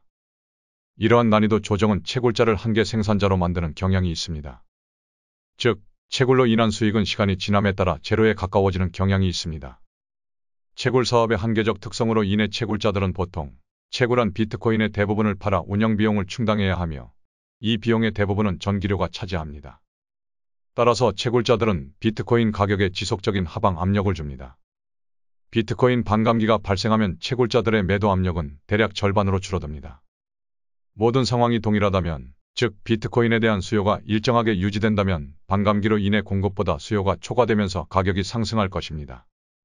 반감기 발생 타이밍이 미리 정해져 있기 때문에 시장 참여자가 반감기를 예측해서 가격을 맞추는 것이 가능할 것 같습니다만, 지금까지 비트코인의 반감기가 적절하게 가격으로 반영되지 않았고 오히려 반감기 이후 비트코인 가격이 급격히 치솟는 경향이 있었습니다. 따라서 비트코인의 반감기가 비트코인의 주기적인 과대 광고 사이클을 야기하는 원인이라고 추측할 수도 있습니다. 이 챕터의 앞부분에서 살펴본 바와 같이 비트코인 과대 광고 사이클이 끝나면 강한 확신을 가진 구매자의 수요와 시장에서 빠지려는 투기꾼들, 그리고 생산 비용을 충당하기 위해 매도하려는 채굴자들의 공급이 일치하는 균형점을 찾을 때까지 가격은 급격하게 하락합니다. 반감기는 결국 이러한 균형을 깨뜨리며 시장에서 구매할 수 있는 비트코인의 공급량은 더디지만 분명하게 장기 보유자의 손으로 옮겨집니다. 거래 가능한 비트코인의 물량이 줄어들면서 비트코인 시장 가격은 상승하기 시작하고 거침없는 가격 상승은 특유의 군중들의 광기 현상을 유발하며 과대 광고 사이클의 포물선 단계가 뒤따릅니다. 이전 반감기가 지금까지 가격에 반영되지 않았던 잠재적인 이유는 반감기가 새로운 과대 광고 사이클을 촉발할 때 해당 과대 광고 사이클에 진입할 수 있는 참여자 집단의 규모가 얼마나 될지, 집단 구성원들이 어느 정도까지 비트코인에 투자할 의향이 있는지가 불분명하기 때문이기도 합니다. 또한 화폐화와 관련된 복잡한 피드백 루프가 문제를 더욱 복잡하게 만듭니다. 우리는 이미 일부 투자자가 비트코인에 저축하기로 결정하면 수동적인 투자자로서의 역할뿐만 아니라 다른 사람들에게 저축 수단으로서의 비트코인 우수성을 적극적으로 알리는 전도사가 된다는 점에 주목했습니다. 이러한 전도 활동이 어느 정도까지 집단을 확장시킬지는 측정할 수 없을 것입니다. 국가들의 합류. 국가들이 외환 보유고의 일부로 비트코인을 보유하기 시작하면 비트코인의 마지막 가트너의 과대 광고 사이클이 시작될 것입니다. 현재 비트코인은 대부분의 국가에서 비트코인을 외환 보유고에 추가하기엔 시가총액이 너무 작습니다. 그러나 민간 부문의 관심이 증가하고 비트코인의 시가총액이 금에 가까워질수록 대부분의 국가가 시장에 진입할 수 있을 만큼 유동성이 생길 것입니다. 비트코인을 공식적으로 외환 보유고에 편입하는 첫 번째 국가가 등장하면 다른 국가들도 앞다퉈 비트코인을 편입할 가능성이 높습니다. 비트코인이 궁극적으로 글로벌 준비 통화가 될 경우 비트코인을 가장 먼저 도입한 국가는 재무제표상 가장 큰 혜택을 보게 될 것입니다. 안타깝게도 북한과 같은 독재 국가처럼 강력한 행정 권력을 가진 국가가 가장 먼저 비트코인을 모으게 될 것입니다. 이러한 국가들은 재정 상태가 개선되는 것을 원치 않을 것이고, 반면 서구 민주주의 국가들은 본질적으로 행정권이 약하기 때문에 준비금으로 비트코인을 축적하는 데 주저하다 뒤처질 것입니다. 현재 미국이 비트코인 규제에 있어 가장 긍정적인 입장을 취하고 있는 국가 중 하나인 반면 중국과 러시아가 가장 적대적인 입장을 취하고 있다는 것은 매우 아이러니한 일입니다. 비트코인이 세계 준비 통화로서 달러를 대체할 경우 미국은 지정학적 입지에 가장 큰 타격을 입을 수 있습니다. 1960년대 샤를 드골은 1944년 브레튼우즈 회의에서 미국이 만든 국제통화 질서로부터 누리고 있는 엄청난 특권을 비판했습니다. 러시아와 중국 정부는 아직 비트코인이 준비통화로서 갖는 지정학적 이점을 제대로 인식하지 못하고 있으며 오직 내부 시장에 비트코인이 미칠 영향에만 몰두하고 있습니다. 1960년대 미국의 막대한 특권에 맞서 전통적인 근본위제를 재확립하겠다고 위협했던 드골처럼 중국과 러시아도 시간이 지나면 비주권적인 가치 저장 수단이 갖는 엄청난 준비통화 지위의 이점을 깨닫게 될 것입니다. 비트코인 채굴 파워가 가장 많이 집중되어 있는 중국은 이미 비트코인을 외환 보유고에 편입시킬 수 있는 뚜렷한 잠재력을 가지고 있습니다. 미국은 혁신을 선도하는 국가라는 자부심을 가지고 있으며 실리콘밸리는 미국 경제의 핵심입니다. 지금까지 비트코인에 대해 규제당국이 취해야 할 입장을 논의할 때 실리콘밸리가 대부분을 주도해왔습니다. 그러나 비트코인이 글로벌 준비통화가 될 경우 미국 통화정책에 미칠 실질적인 위협을 은행업계와 미국 연방준비제도이사회는 이제야 인식하기 시작했습니다. 연방준비제도의 대변지로 알려진 월스트리트 저널은 비트코인이 미국 통화정책에 미치는 위협에 대한 다음과 같은 논평을 실었습니다. 중앙은행과 규제 당국의 관점에서 볼 때 더 심각한 또 다른 위험 요소는 비트코인이 붕괴하지 않을 수도 있다는 점입니다. 암호화폐에 대한 투기적 열기가 달러의 대안으로 비트코인이 널리 사용되기 위한 전조일 뿐이라면 비트코인은 중앙은행의 화폐 독점을 위협할 것입니다. 향후 몇 년 동안 비트코인을 규제로부터 자유롭게 보호하려는 기업가와 혁신가들, 그리고 반대로 산업과 화폐 발권력의 혼란을 막기 위해 자신들의 영향력을 이용하여 비트코인 규제를 추진하려는 은행 업계와 중앙은행 사이에 큰 충돌이 일어날 것입니다. 교환 수단으로의 전환. 가치를 널리 인정받지 못한 화폐성 재화는 일반적으로 경제학에서 정의된 돈, 교환 수단으로 쓰이지 않을 것입니다. 왜냐하면 가치가 없어서 교환 수단으로 인정되지 않기 때문입니다. 재화가 널리 가치를 인정받아 가치 저장 수단이 되는 과정에서 화폐성 재화의 구매력은 지속게 되고 교환을 위해 재화를 포기하는 기회비용이 발생합니다. 가치 저장 수단을 포기하는 데 드는 기회비용이 매우 낮은 수준으로 떨어질 때만 일반적으로 통용되는 교환의 매개 수단으로 전환될 수 있습니다. 더 자세히 말하자면 화폐성 재화를 교환 수단으로 사용할 때 발생하는 기회비용과 거래비용의 합이 화폐를 사용하지 않고 거래할 때의 비용보다 낮아질 때만 화폐성 재화가 교환 수단으로 적합합니다. 물물교환 기반 사회에서는 물물교환 거래의 거래 비용이 매우 비싸기 때문에 화폐성 재화의 구매력이 증가할지라도 가치 저장 수단이 교환 수단으로 전환될 수 있습니다. 비록 제한된 범주 내이기는 하지만 거래 비용이 낮은 선진국 경제의 경우에도 비트코인과 같이 초기 단계에 빠르게 가치가 상승하는 가치 저장 수단이 교환 수단으로 사용될 수 있습니다. 예를 들어 불법 마약 시장에서는 구매자가 법정화폐로 마약을 구매할 때 발생하는 상당한 리스크를 최소화하기 위해 비트코인을 보유하는 기회를 기꺼이 포기할 수 있습니다. 그러나 초기 단계의 가치 저장 수단이 선진국 사회에서 일반적으로 통용되는 교환 수단이 되기에는 제도적으로 큰 장벽이 있습니다. 국가는 세금이라는 강력한 수단을 사용하여 법정 화폐가 화폐성 재화에 의해 대체되지 않도록 보호합니다.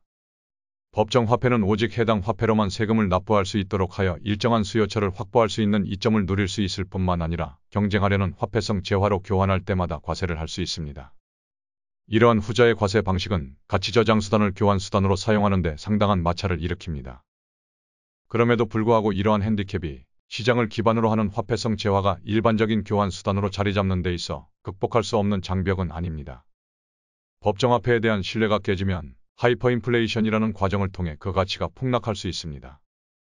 법정화폐가 과도하게 불어나면 금이나 미국 달러와 같은 외국 화폐와 같이 사회에서 가장 유동성이 높은 상품을 기준으로 가치가 폭락하게 됩니다. 유동성 상품이 전무하거나 공급이 제한될 경우 하이퍼인플레이션 화폐는 부동산이나 원자재와 같은 실물 상품에 대비하여 가치가 폭락합니다. 하이퍼인플레이션의 전형적인 이미지는 가치가 급격하게 떨어지는 자국의 화폐를 사용하기 위해 마트에 사람들이 몰려들어 모든 식료품들이 텅 빈 모습일 것입니다. 결국 하이퍼인플레이션으로 인해 법정화폐에 대한 신뢰가 완전히 깨지면 누구도 더 이상 법정화폐를 받지 않게 되고 사회는 물물교환 방식으로 전환되거나 다른 화폐 단위의 교환 수단으로 완전히 대체될 것입니다.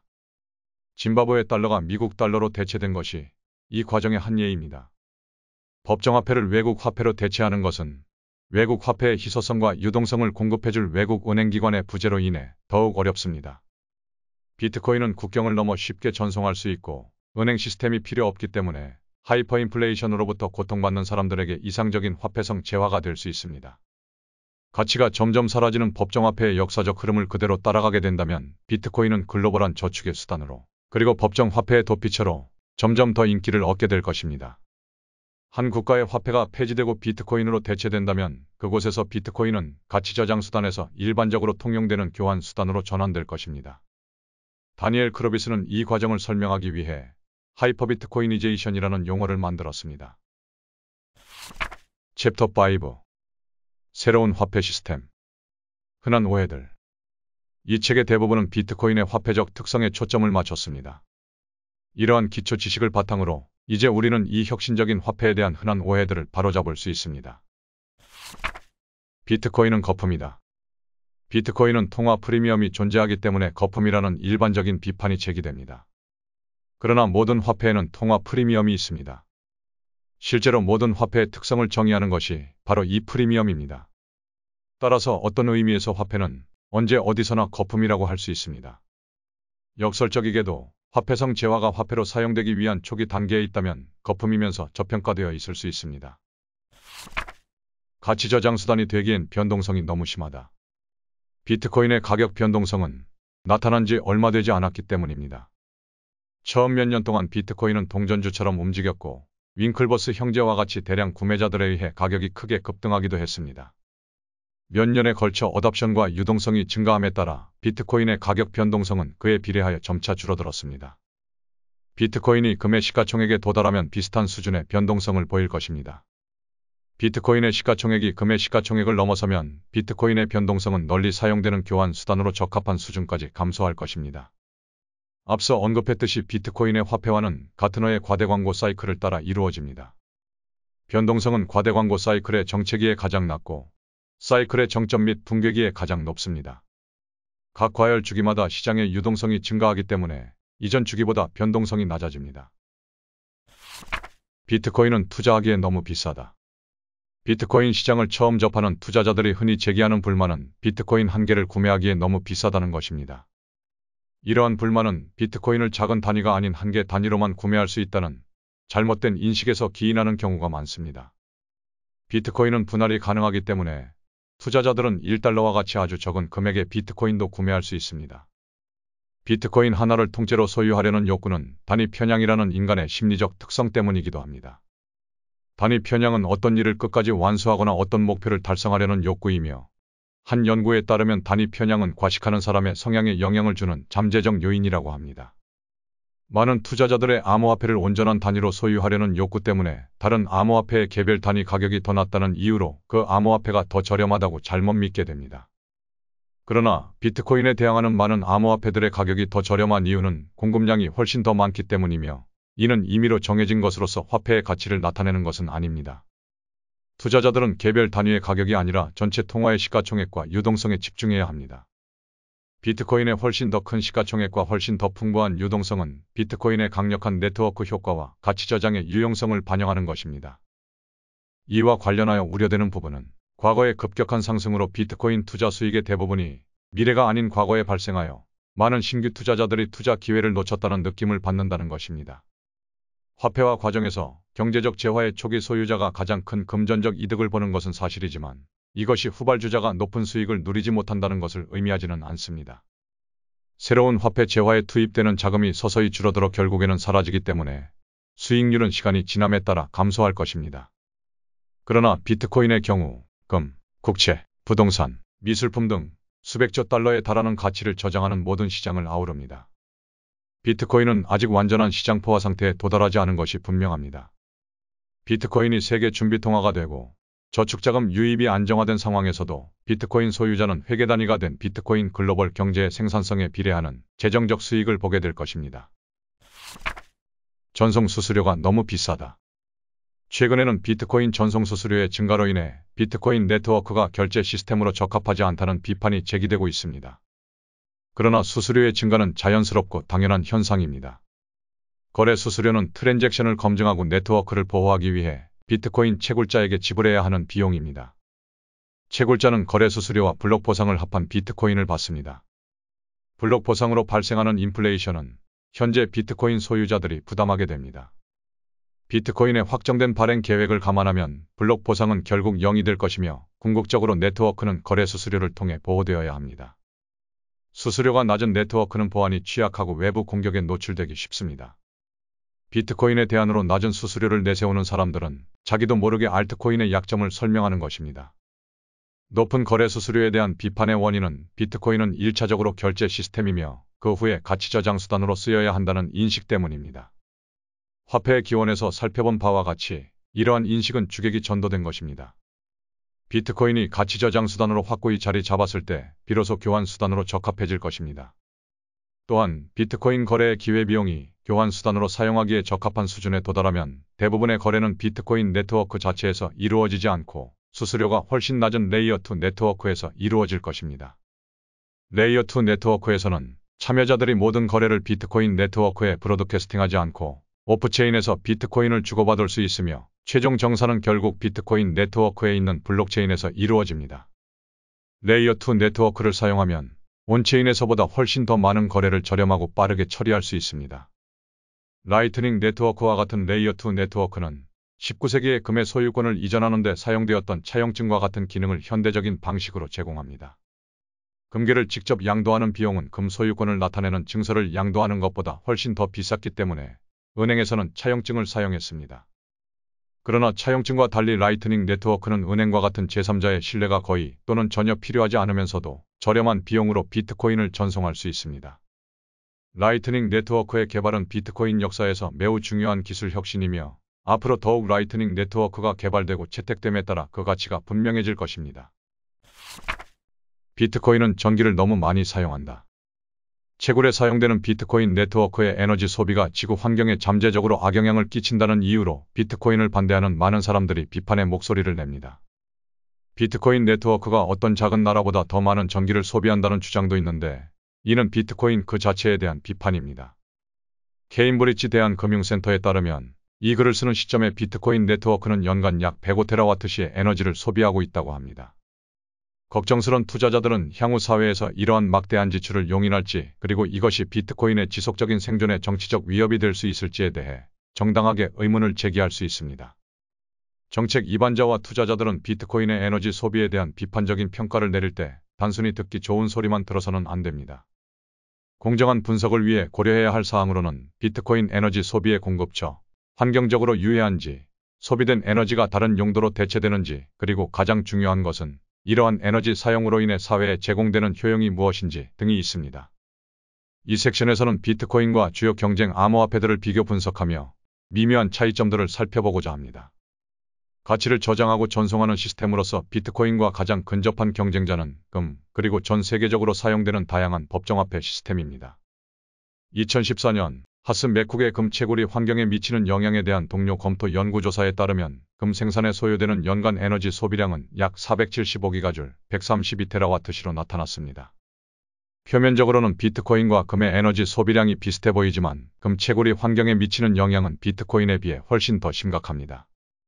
파슐라 등이 국제환경연구 및 보건저널에 발표한 연구에 따르면 금 채굴 작업은 중금속이 함유된 폐기물을 대량으로 발생시키고 이는 통제되지 않은 방식으로 방출되어 생태계를 광범위하게 오염시킬 수 있다 라고 설명합니다. 이와는 대조적으로 비트코인 채굴은 비트코인의 채굴 소프트웨어가 돌아가는 컴퓨터만 작동시키면 되는데 이 컴퓨터는 종종 구글, 페이스북, 마이크로소프트가 사용하는 것과 유사한 대규모 데이터 센터에 보관되어 있습니다. 또한 금광 근처에서 채굴해야 하는 금 채굴과 달리 비트코인 채굴은 전력이 공급되고 인터넷이 연결된 곳이라면 어디에서나 채굴할 수 있습니다. 비트코인은 저렴하면서 손쉽게 전송할 수 있다는 장점과 함께 과잉 생산되어 버려지는 잉여 전력이 있는 곳에 비트코인 채굴이 몰리고 있습니다. 과잉 전력 생산의 대표적인 예로 비트코인 채굴의 최대 중심지 중 하나인 중국 수찬성의 수력 발전댐을 들 수 있습니다. 톰슨 로이터의 산업 및 환경 담당 시니어 특파원 데이비드 스테네이는 수찬성의 사례가 이를 단적으로 보여줍니다. 2017년 수찬성의 총 수력 발전량은 75기가와트를 넘어섰으며 이는 대부분의 아시아 국가를 합친 것보다 더 많은 양입니다. 이는 수찬성 지역 내 전력망 용량보다 2배 이상 많은 것으로 그만큼 낭비되는 전력도 많다는 뜻입니다. 라고 설명합니다. 송전선로의 노후화로 인해 잉여 전력을 먼 곳으로까지 보낼 수 없다는 점을 감안하면 비트코인 채굴은 기본적으로 낭비되는 에너지를 절약하고 이를 전 세계로 쉽게 전송할 수 있는 디지털 재화로 전환하는 것입니다. 이러한 방식으로 비트코인 채굴은 생산하기에는 비경제적이거나 지리적 위치로 인해 사용이 제한되어 그냥 버려질 수 있는 에너지를 활용하는 수단으로 생각할 수 있습니다. 또한 많은 잉여 전력의 공급원은 사실 신재생 에너지이며 이는 전 세계 탄소 배출에 별다른 영향을 끼치지 않습니다. 앞서 언급한 중국의 수력에너지 사용과 아이슬란드의 비트코인 채굴 시설에서 사용하는 지열에너지를 예로 들 수 있습니다. 따라서 비트코인은 신재생에너지 발전업체들의 수익성을 높이고 미래 생산에 대한 투자 유인을 높임으로써 환경보호에 기여하는 것으로 볼 수 있습니다. 2019년 코인시어스 리서치의 연구에 따르면 비트코인 채굴 네트워크에 전력을 공급하는 에너지 구성에서 신재생에너지 비율은 보수적으로 추정해도 74.1%이며 이는 비트코인 채굴이 전 세계 거의 모든 대규모 산업보다 더 많은 신재생에너지를 사용하는 것이라고 발표했습니다. 비트코인 채굴의 환경비용을 법정화폐 시스템과 비교해보면 단순히 금융 인프라만 고려할 것이 아니라 국민들이 화폐 시스템을 믿고 따를 수 있을 만큼 충분한 신뢰도를 부여하는 정치적 비용도 고려해야 합니다. 역사 속에는 정복당하거나 파벌 싸움으로 분열되면서 화폐와 통화 시스템이 무너진 국가들의 사례가 널려 있습니다. 지리적 영토를 지켜줄 군대와 재산권을 보호해줄 경찰이 없다면 어떠한 국가 통화 시스템도 살아남을 수 없습니다. 비트코인이 진가를 발휘하는 부분이 바로 여기에 있습니다. 법정화폐가 존재하기 위해서는 국가와 같은 권력 기관이 필요하지만 비트코인은 국가가 재산권을 관리할 필요가 없는 새로운 화폐 시스템의 토대를 제공합니다. 비트코인을 소유한 개인은 국가의 지원이나 제재 없이도 쉽게 소유하고 전송할 수 있는 가치 있는 재화에 대한 소유권, 즉 초월적인 재산권을 가진 것으로 생각할 수 있습니다. 궁극적으로 비트코인 네트워크가 사용하는 에너지는 저축과 거래를 위해 별도의 허가 없이 시스템을 사용하려는 전 세계 시민들의 수요와 해당 시스템이 제공하는 효용에 비례할 것입니다. 이와 관련하여 사토시 나카모토는 다음과 같이 설명했습니다. 비트코인이 가진 교환 수단으로서의 효용은 채굴에 사용된 전기의 가격을 훨씬 뛰어넘을 것입니다. 따라서 비트코인을 보유하지 않는 것이 진짜 낭비입니다. 폭압적인 정권하에 살고 있는 이들에게 있어 비트코인의 유용함은 이론적인 차원을 넘어 삶과 죽음의 문제일 수 있습니다. 베네수엘라의 경제학자 카를로스 에르난데스는 뉴욕타임즈 기고문을 통해 비트코인을 보유함으로써 초인플레이션의 폐해를 극복할 수 있었고 그의 형제가 저축한 돈을 압수당하지 않고 베네수엘라를 탈출할 수 있었다고 말했습니다. 국경에서 근무하는 베네수엘라 군인들은 국경을 넘으려는 사람들의 돈을 압수하는 것으로 유명한데 후안의 돈은 비트코인으로 되어 있었기 때문에 미리 외워둔 암호만 알면 접근할 수 있었습니다. 국경 없는 화폐는 경제 파탄과 독재 정권의 붕괴 속에서 살아가는 사람들에게 단순한 유행어 그 이상의 것입니다. 비트코인이 경쟁 암호화폐에게 추월당할까요? 비트코인은 오픈소스 소프트웨어 프로토콜로서 언제나 소프트웨어를 복사하고 네트워크를 따라하는 것이 가능합니다. 수년에 걸쳐 라이트코인과 같이 단순한 형태의 복제품부터 이더리움과 같이 분산 컴퓨팅 시스템을 통해 스마트 컨트랙트를 시행할 수 있는 복잡한 형태에 이르기까지 많은 유사품들이 만들어졌습니다. 경쟁자들이 쉽게 따라할 수 있고 최신 혁신 기술과 소프트웨어 기능을 통합할 수 있는 상황에서는 비트코인의 가치를 지켜내기 어렵다는 것이 비트코인에 대한 흔한 비판입니다. 그러나 이러한 비판의 오류는 암호화폐들이 화폐적 속성으로 경쟁하는 것이 아니라 기술적 속성으로 경쟁한다는 생각 때문입니다. 기술은 희소성과 같이 암호화폐의 화폐적 속성에 신뢰도를 부여하는 경우에만 가치가 있습니다. 이런 의미에서 최첨단 혁신 기술보다는 충분히 검증되고 안정된 단조로운 기술이 선호됩니다. 게다가 수년 동안 생겨난 수많은 비트코인의 경쟁자들은 이 분야의 최초이자 우위를 선점함으로써 갖게 되는 네트워크 효과가 부족합니다. 네트워크 효과, 즉 비트코인이 이미 시장을 주도하고 있기 때문에 비트코인을 사용하는 것만으로도 가치가 높아지는 것이 바로 특징적인 부분입니다. 네트워크 효과를 갖춘 모든 기술에서 네트워크 효과는 가장 중요한 특징입니다.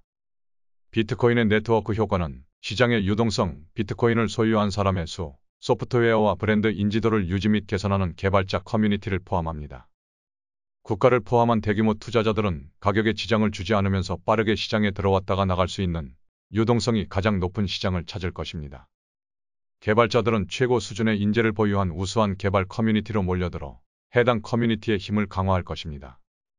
또한 비트코인 경쟁자들이 항상 비트코인을 언급하기 때문에 브랜드 인지도는 자연스럽게 향상됩니다. 포크가 비트코인의 위협이 되나요?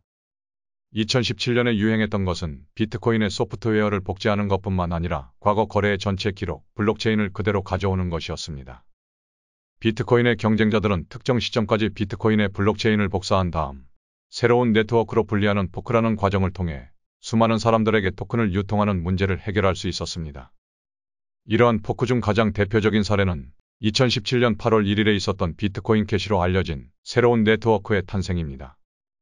2017년 8월 1일 이전에 N-비트코인을 소유한 사람은 N-비트코인과 N-비트코인 캐시 토큰을 모두 소유하게 됩니다.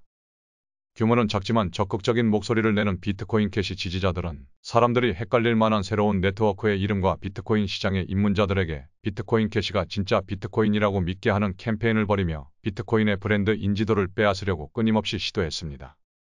하지만 이러한 시도는 실패로 돌아갔고 이는 상대적으로 적은 비트코인 캐시 네트워크의 시가총액으로 알 수 있습니다.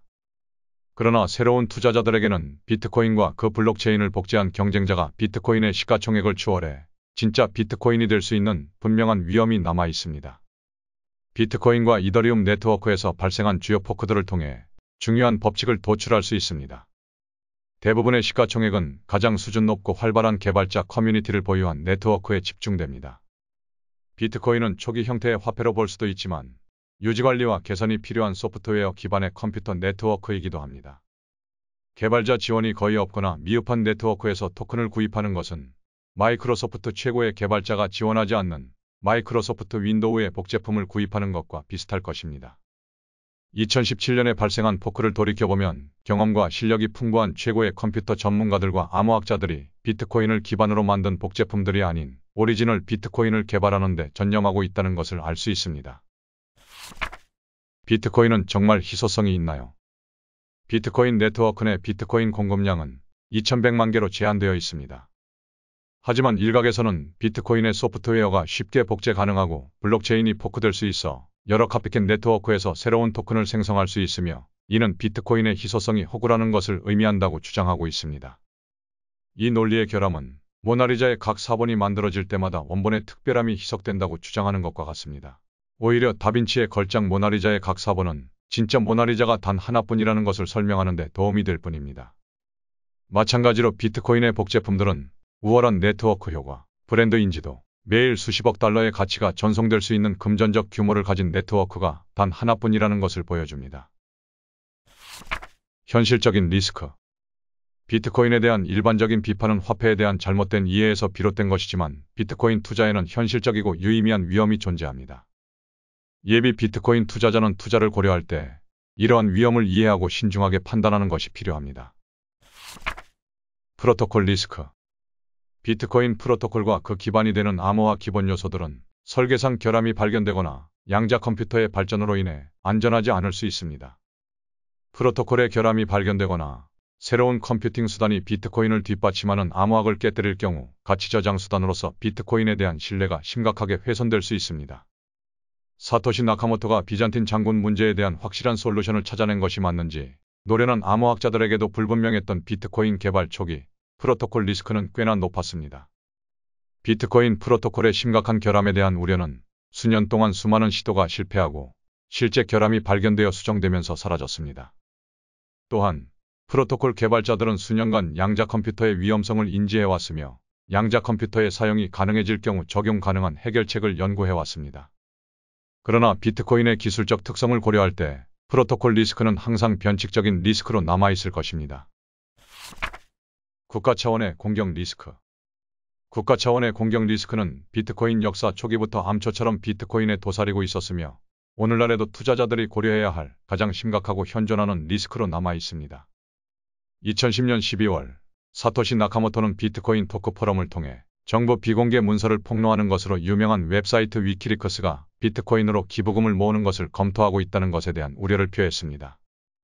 나카모토는 위키리크스가 비트코인을 활용할 가능성이 제기된 것에 대해 자신이 만든 비트코인의 초기 시스템은 아직 국가의 공격을 견딜 수 있을 만큼 충분히 탄력적이지 않았기 때문에 원치 않는 관심이었다고 설명했습니다. 그럼에도 불구하고 탈중앙화되고 허가가 필요 없는 비트코인의 특성으로 인해 2011년 2월에 개설된 마약 판매 사이트 실크로드를 비롯하여 법적으로 금지된 곳에서 일찍부터 사용되기 시작했습니다. 웨스트버지니아주 상원의원 존 맥킨을 비롯한 미국 의회 의원들이 비트코인에 처음으로 관심을 갖게 된 것은 바로 실크로드였으며 존 맥킨은 2014년 연방규제당국의 비트코인 금지를 공개적으로 호소하는 글을 썼습니다. 디지털 마켓은 비트코인 유저들로부터 해커와 사기꾼들이 수백만 달러를 갈취하는 데 매우 취약해졌습니다. 비트코인의 익명성 때문입니다. 비트코인의 익명성과 거래를 빠르게 체결할 수 있는 기능이 더해져 사기 거래를 철회하기란 불가능하지는 않더라도 매우 어렵습니다. 또한 비트코인은 일반인들이 암시장 상품을 구매할 수 있는 일종의 안식처가 되었습니다. 사람들은 익명으로 마약이나 무기 같은 불법적인 상품들을 구매할 수 있습니다. 일전에 저는 규제 당국에 글을 쓴 적이 있습니다. 지금은 문을 닫은 실크로드에 관련된 것이었죠. 실크로드는 수년간 마약과 기타 암시장 상품들을 범죄자들에게 공급하며 운영되었는데 이는 비트코인의 탄생이 많은 기여를 하였습니다. 맥키는 비트코인이 익명성이 보장되기 때문에 불법 거래에 적합하다고 생각했습니다. 하지만 비트코인의 블록체인은 공개되어 있고 누구나 볼 수 있기 때문에 사법기관에서는 블록체인 분석 소프트웨어를 사용하여 거래가 발생한 지 몇 년이 지난 후에도 거래를 추적할 수 있습니다. 블록체인 분석 기술이 발전되고 여러 주요 범죄 사건의 기소에 사용되면서 비트코인은 익명성을 보장해주며 주로 범죄 활동에 사용된다는 주장은 힘을 잃게 되었습니다. 지난 몇 년 동안 비트코인에 대한 압도적인 수요처는 불법 거래가 아닌 저축과 투자 수단이라는 것이 분명해졌습니다. 한편 비트코인이 가치 저장 수단으로 활용됨에 따라 국가의 핵심 권력, 즉 법정화폐에 대한 통제권이 약화되고 있습니다. 통화 정책의 통제력 상실에 대한 우려는 많은 국가들이 비트코인에 대한 공격을 고민하게 하는 지속적인 동기를 제공할 것입니다. 비트코인에 대한 국가 차원의 공격은 비트코인을 보내기 전에 받는 사람의 신원을 신고하도록 강제하는 등 비트코인 사용에 대한 번거로운 규제부터 단순히 소유하는 것만으로도 범죄로 간주하거나 몰수를 시도하는 것까지 다양한 형태가 있을 수 있습니다. 몰수에 대한 위협은 터무니없어 보일 수 있지만 국가가 이런 식으로 국민의 재산권을 침해한 선례가 있습니다. 1933년 프랭클린 루즈벨트 대통령은 겉으론 대공황을 극복하기 위한다는 명분으로 미국 시민들에게 금을 포기하도록 명령하고 금 소유를 불법으로 규정하는 행정명령 6102호를 발령했습니다. 금은 운송, 보관, 감정하기가 어려웠기 때문에 금을 소유한 사람들은 금융기관에 금을 보관하는 편이었고 미국 정부는 금을 더욱 중앙집권적이고 강압적인 관리 대상으로 삼았습니다. 이와는 대조적으로 디지털 방식의 탈중앙화된 비트코인은 여러 정부가 비트코인의 사용을 규제하거나 금지하려는 수많은 시도에도 불구하고 놀라운 회복 탄력성을 보여주었습니다. 그러나 비트코인을 법정화폐로 거래하는 거래소는 극도로 중앙집권적이며 규제와 폐쇄에 취약합니다. 따라서 이러한 거래소와 은행 시스템의 협조 없이는 비트코인의 화폐화 과정이 완전히 중단되지는 않더라도 심각한 지장을 받게 될 것입니다. 장외 브로커나 탈중앙화된 비트코인 매매 시장 등 비트코인의 유동성을 공급하는 대체 공급처가 있지만 모든 것이 중앙집권적이며 유동성이 넘치는 거래소가 가격 형성에 중요한 역할을 하고 있습니다. 거래소 폐쇄 위험을 완화하는 방법은 관할권 차익 거래입니다. 중국에서 설립된 유명 거래소인 바이낸스는 중국 정부가 자국 내 영업을 중단하자 본사를 일본으로 옮겼다가 다시 몰타로 이전했습니다. 각국 정부 역시 인터넷처럼 엄청난 영향력을 발휘할 수 있는 초기 산업을 위축시켜 다른 국가에 막대한 경쟁 우위를 내주는 것을 경계하고 있습니다. 비트코인 거래소가 전 세계적으로 일제히 폐쇄되어야만 비트코인의 화폐화 과정이 완전히 멈출 수 있습니다. 하지만 비트코인은 이미 너무 널리 확산되어 인터넷의 완벽한 차단만큼이나 정치적으로 실현 불가능해졌습니다. 한 가지 희망적인 신호는 개인 투자자보다 정부를 비해 더 능숙한 금융기관과 기업의 비트코인 채택이 증가하고 있다는 점입니다. 또한 미국 최대 거래소인 코인베이스는 최근 상장을 통해 기업 가치가 1000억 달러에 달하는 상장 기업으로 거듭났습니다. 정책 이반자들은 수십억 달러의 시가총액을 파괴하고 잠재적으로 수백만 명의 개인 투자자들에게 피해를 줄 수 있는 정책을 추진할 때 신중을 기할 가능성이 높습니다. 마지막으로 비트코인을 갖고 있다는 이유만으로 정치인들과 유권자들이 비트코인에 대한 이념적 선호도가 높아지는 정치적 포섭 과정이 꾸준히 증가하고 있으며 이는 적대적인 정책에 대한 자연스러운 방어책이 될 수 있습니다. 그러나 전 세계적으로 거래소가 폐쇄될 가능성은 여전히 존재하며 이는 비트코인에 투자할 때 반드시 고려해야 할 위험 요소입니다. 챕터 4에서 논의했듯이 각국 정부는 주권이 없고 검열 저항성이 있는 디지털 화폐가 통화정책에 미치는 위협에 대해 조금씩 자각하고 있습니다. 비트코인이 너무 깊숙이 자리 잡아 정치적 조치가 무의미해지기 전에 각국 정부가 이 위협에 대응할지는 여전히 미지수입니다. 채굴자 집중화에 대한 리스크. 비트코인 네트워크에 있는 컴퓨터인 비트코인 채굴자는 네트워크에 접수된 트랜잭션의 유효성을 검사하고 처리 순서를 결정합니다. 투자자가 고려해야 할 중요한 리스크는 해시파워라고 하는 비트코인 채굴에 투입되는 컴퓨팅 자원이 지나치게 중앙화될 가능성입니다. 네트워크 해시파워에 대한 통제권이 극소수에게 집중되면 이중지불이라고 알려진 과정을 통해 정치적 또는 경제적으로 네트워크를 공격하는 것이 가능해질 수 있습니다. 이중지불은 전체 해시파워의 대부분을 보유한 채굴 회사나 집단이 비트코인을 달러와 같은 가치 있는 것으로 교환한 다음 채굴 리소스를 동원해 기존에 있었던 전송을 무효화하고 블록체인을 재구성할 때 발생합니다. 하지만 블록체인 재구성이 성공한다는 보장이 없고 설령 성공하더라도 비트코인 자체에 대한 신뢰도가 훼손되어 공격자 자신의 비트코인에도 해가 되기 때문에 이중지불은 상당한 위험이 따르는 비용이 많이 드는 시도입니다. 사토시 나카모토는 비트코인 백서를 통해 잠재적 공격자들의 이중지불 공격보다 정직하게 채굴했을 때 인센티브가 더 크도록 비트코인이 설계되었다는 점을 언급하며 처음부터 이중지불의 위협을 예상했습니다. 만약 탐욕스런 공격자가 모든 정직한 노드보다 더 많은 CPU 파워를 확보할 수 있다면 그는 사람들을 속이며 이를 활용해 지불한 돈을 회수할 것인지 아니면 새로운 비트코인을 발행하는 데 사용할 것인지 선택해야 할 것입니다. 공격자는 시스템과 자신의 부의 가치를 훼손하는 것보다 다른 사람들의 코인을 모두 합친 것보다 더 많은 새로운 코인을 얻는 규칙을 따르는 것이 더 유리하다고 판단할 것입니다. 비트코인 네트워크가 구축되기도 전이었던 2008년 백서가 처음 발표되었을 때만 해도 나카모토의 주장은 단지 이론적인 것에 불과했으며 공격자가 합리적인 사람이라는 가정에 근거한 것이었습니다. 그러나 사볼레인엔과 루이지 오가리오의 최근 연구는 나카모토의 주장을 사실로 입증해 주었습니다. 역사적으로 채굴풀의 집중도가 이중지불 공격의 위험을 더 높이지 않는다는 결론을 내렸습니다. 따라서 우리의 연구 결과는 채굴 집중화가 해롭다는 일반적인 믿음과 완전히 상반됩니다. 이 결과는 실현 가능성이 곧 바람직함을 의미하지 않는다는 잘 알려진 경제학적 인사이트를 보여줍니다. 나카모토가 처음 비트코인을 설계할 당시에는 경제적으로 합리적인 주체들을 가정하여 이중지불의 가능성을 예상했지만 경제적이지 않은 목적을 가진 국가가 채굴업체에 대해 정치적 공격을 가하는 것은 고려하지 않았습니다. 국가들은 종종 이웃 국가와 전쟁을 벌이는 것과 같이 정치적 목적을 달성하기 위해 경제적으로 납득하기 어려운 행동을 하곤 합니다. 국가는 자국민이 국가 관할권 밖에서 자산을 저축하고 거래하지 못하도록 비트코인 채굴에 대한 정치적 공격을 감행할 동기를 가질 수 있습니다. 반대로 비트코인이 국가의 통화정책에 위협이 된다고 판단해 비트코인의 몰락을 바랄 수도 있습니다. 국가가 비트코인 채굴에 사용되는 컴퓨팅 리소스를 충분히 확보할 경우 국가가 승인하지 않은 거래를 검열하거나 네트워크에서 해시파워를 박탈함으로써 네트워크 안전성을 크게 떨어뜨리고 비트코인 자체에 대한 신뢰를 약화시킬 수 있습니다. 비트코인 네트워크를 공격하려는 동기를 가진 국가 중 현재 가장 큰 역량을 가진 국가는 중국입니다. 중국은 칩 제조의 우위와 일부 지방에 넘치는 에너지 생산량으로 인해 전 세계 채굴 하드웨어 생산의 중심지이자 가장 큰 채굴장의 본거지가 되었습니다.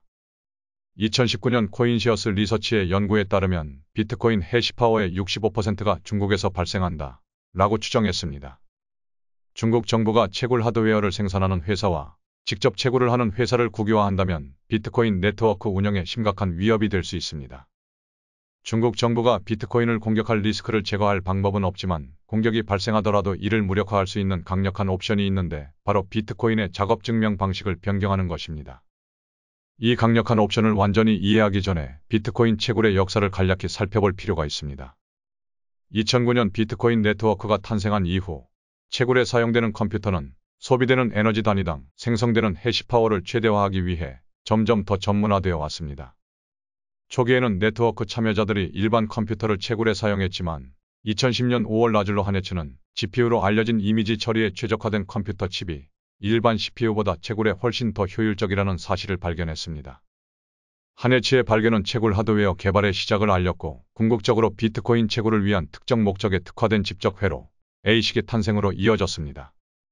최초의 A식 채굴기는 2013년에 중국 소재 하드웨어 제조업체인 카나안 크리에이티브가 만들었으며 이후 비트메인, 비트퓨리 등 다른 여러 칩 제조업체가 치열한 경쟁이 벌어지고 있는 이 시장에 뛰어들었습니다. A식 채굴기는 비트코인의 작업 증명 기능인 SHA-256을 최대한 빠르게 실행하는 단 한 가지 작업을 가장 효율적으로 수행하도록 개발된 컴퓨터입니다. 채굴자는 SHA-256 연산 기능을 철저하게 수행하고 블록체인에서 다음 블록을 생성하는 데 필요한 유효한 해시를 찾아내어 그에 따른 블록 보상을 받을 수 있습니다. SHA-256은 비트코인 채굴의 기본 구성요소이며 이를 실행하는 데 최적화된 하드웨어의 연구와 생산에 수십억 달러가 투자되었습니다. 하지만 비트코인의 작업 증명 기능은 SHA-512와 같은 다른 방식으로 대체될 수 있습니다. 비트코인의 작업 증명 기능을 바꾸면 SHA256을 실행하는 데 최적화된 채굴 하드웨어는 바로 무용지물이 되며 해당 하드웨어를 생산하는 회사와 그 하드웨어를 사용하는 채굴 시설들은 큰 타격을 입게 됩니다. 이러한 극단적인 방법은 비트코인 채굴이 중국 정부의 공격을 받을 경우 사용될 수 있는 잠재적인 방법이지만 그만큼 위험 부담도 크다고 할 수 있습니다.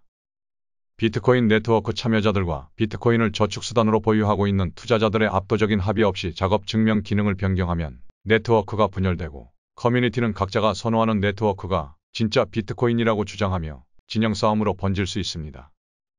또한 SHA256 기반 채굴 하드웨어와 시설에 엄청난 자본 지출이 없어지면 대체 작업 증명 기능을 위한 동등한 지출이 이루어질 때까지 비트코인의 네트워크 보안은 현저히 낮아질 것입니다. 따라서 비트코인의 작업 증명 기능을 변경하는 것은 가장 심각한 상황에서만 도입할 수 있는 극단적인 선택으로 간주해야 합니다. 하지만 실제로 적용되지는 않더라도 비트코인의 작업 증명 기능이 변경될 수 있다는 위협은 자국의 목적 달성을 위해 비트코인의 해시파워를 이용하려는 모든 국가를 강력하게 견제할 수 있습니다. 수탁 리스크. 기업 및 기관 구매자들은 비트코인을 보관할 때 규제를 받는 수탁기관에 의존하는 경우가 많습니다. 비트코인의 가치가 계속 상승함에 따라 수천억 달러 상당의 비트코인이 이러한 수탁기관에 보관될 것이며 이는 해커들의 달콤한 표적이 될 수 있습니다. 실물 금의 수탁기관은 보관된 금의 위치와 근접한 잠재적인 보안 위협에만 대응하면 되지만 비트코인의 수탁기관은 전 세계 어디에서나 수탁 자금을 노릴 수 있는 해커와 싸워야 합니다. 규제를 받는 주요 비트코인 수탁업체가 해킹을 당할 경우 기업 및 기관 투자자들의 신뢰가 심각하게 훼손될 수 있습니다. 대규모 해킹 공격의 위협을 최소화하기 위해서는 업계 전반의 보안 체계를 개선하고 인터넷에 연결하지 않고도 자금을 관리할 수 있는 방법을 개발해야 합니다. 대규모 도난을 완전히 배제할 수는 없지만 최초의 주요 비트코인 거래소인 마운트 곡스를 무너뜨린 사건과 같은 비극적인 해킹이 발생할 가능성은 비트코인 초기 역사에 비해 훨씬 낮아진 것으로 보입니다.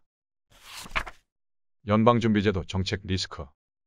1970년대 후반 미국은 금시장의 강세장을 촉발한 높은 통화 인플레이션의 시기를 경험했습니다. 이 시기는 미국 달러에 대한 불신으로 최고조에 달했고 당시 새로 취임한 폴 볼커 연방준비제도 이사회 의장의 과감한 조치로 해결되었습니다. 볼커는 1980년 단기 금리를 20%로 대폭 인상시키며 미국 경제를 극심한 불황에 빠뜨리고 금을 수십 년에 걸친 약세장에 빠뜨렸지만 1970년대 만연했던 물가 폭등 또한 진정시켰습니다. 시가총액이 수조 달러에 달하는 화폐성 재화인 금은 연방준비제도 이사회 정책에 취약했습니다. 연방준비제도가 금리를 충분히 높이면 자체 수익성이 없는 금에 대한 수요가 단기 금리로 이자를 받을 수 있는 달러로 옮겨가게 됩니다. 비트코인은 규모가 작기 때문에 주로 신규 투자자의 시장 유입에 따라 가격 변동이 이뤄졌지만 비트코인의 시가총액이 금과 비슷해지면 연방준비제도 정책으로 인한 거시경제적 위험에 직면하게 될 것입니다. 또한 비트코인의 지속적인 화폐화로 인해 달러의 신용이 위협받고 있다고 연방준비제도 이사회가 판단한다면 1980년대 초 볼커 의장이 했던 것처럼 금리를 급격히 인상하여 이를 저지하려고 시도할 수 있습니다. 그러나 1970년대 후반과 비교했을 때 오늘날 미국의 재정 상황이 크게 달라졌다는 점은 그러한 시도를 방해하는 요인입니다. 2차 세계대전 중 발생했던 국가채무 수준 이후 미국은 지금처럼 국내 총생산의 100%를 초과하는 부채 상태를 유지한 적이 없었습니다. 이에 비해 1980년에 국내 총생산 대비 부채 비율은 40% 미만이었습니다. 따라서 연방준비제도의 금리 인상 위협은 미국 중앙은행이 미국 재무부의 부채 상환 부담을 가중시키지 않으면서 이러한 정책을 추진하기는 어려울 것이며 오히려 현재의 재정 환경에서 공격적인 금리 정책을 추진하면 국가부채 위기를 촉발할 수 있습니다. 그러므로 연방준비제도 이사회는 재정적 요인으로 인해 비트코인의 화폐화에 유리한 정책을 지속할 수밖에 없으며 이는 비트코인의 시가총액이 금에 근접하고 심지어 금을 능가하는 상황에서도 마찬가지일 수 있습니다. 재담보 설정 리스크. 공매도, 신용거래 또는 파생상품과 같은 고난도 투자상품을 제공하는 금융기관은 고객이 이러한 상품을 이용하기 전에 현금, 주식, 채권 또는 기타 자산의 형태로 담보를 마련하도록 요구하는 것이 일반적입니다. 담보는 고객이 무분별한 투자를 하여 손실이 발생할 경우 리스크를 최소화하기 위한 수단으로 사용됩니다. 예를 들어 증권사 고객이 주식을 공매도했는데 이후 주식 가치가 상승하면 증권사는 고객의 담보 중 전부 또는 일부를 매도하여 손실을 메울 수 있습니다. 재담보 설정은 고객으로부터 제공받은 담보를 금융기관이 자신들의 투자 목적으로 사용하는 방법으로 잠재적으로 수익은 증가할 수 있지만 고객의 담보가 더 큰 위험에 노출될 수 있습니다. 고객은 자신의 담보를 재투자하거나 대여하는 것을 허용하는 대가로 공매도 시 이자율을 낮추는 등 어떤 식으로든 보상을 받습니다. 재담보 설정을 신중하게 활용하면 금융기관은 더 낮은 비용 또는 무료로 투자 상품을 제공할 수 있고 시장 유동성을 높일 수 있습니다. 그러나 경솔하고 무분별하게 활용할 경우 재담보 설정은 금융시장의 시스템 리스크로 작용할 수 있습니다. 담보가 반복적으로 제공되어 여러 금융기관을 거치는 경우 한 기관에서 투자 실패가 발생하면 여러 기관에서 연쇄적으로 청산이 발생하고 담보 자산의 가격이 급격히 하락하여 유동성 위기를 촉발할 수 있습니다. 실제로 2010년 IMF 워킹페이퍼에서 신과 에이트케는 2008년 금융위기에서 재담보 설정이 중요하게 작용했다고 주장했습니다. 최근 위기에서 재담보 설정에 대한 추정치를 통합하면 은행에 대한 비은행 자금의 붕괴가 상당했음을 알 수 있습니다. 비트코인이 담보 자산으로 처음 사용된 것은 2014년 홍콩 소재 암호화폐 거래소인 비트맥스가 설립되면서부터입니다.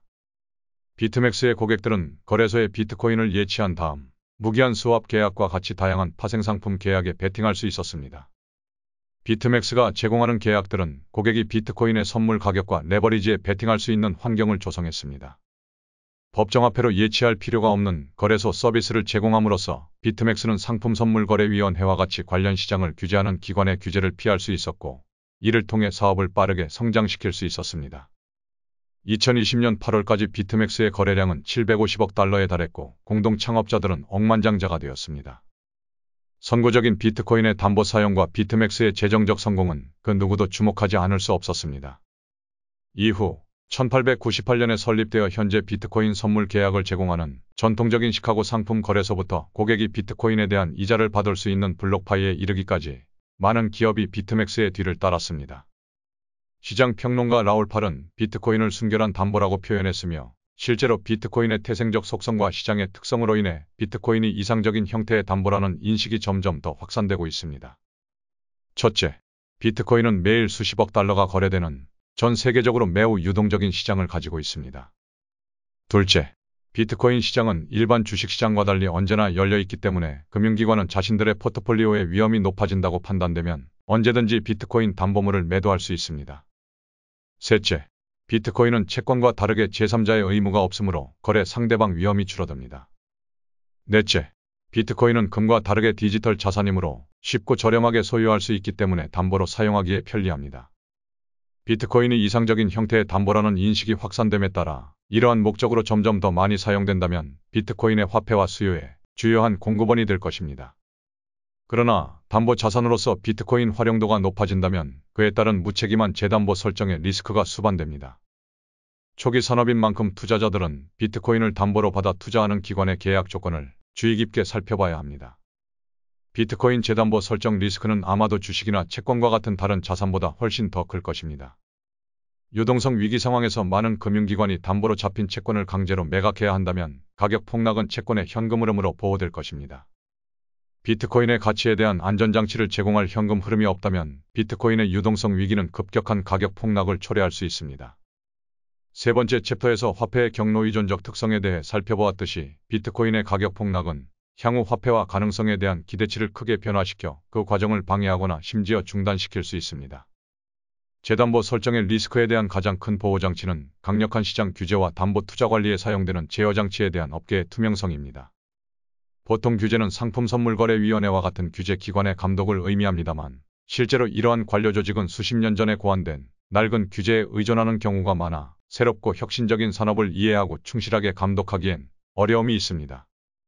가장 중요한 규제는 시장 자체에 대한 규제입니다.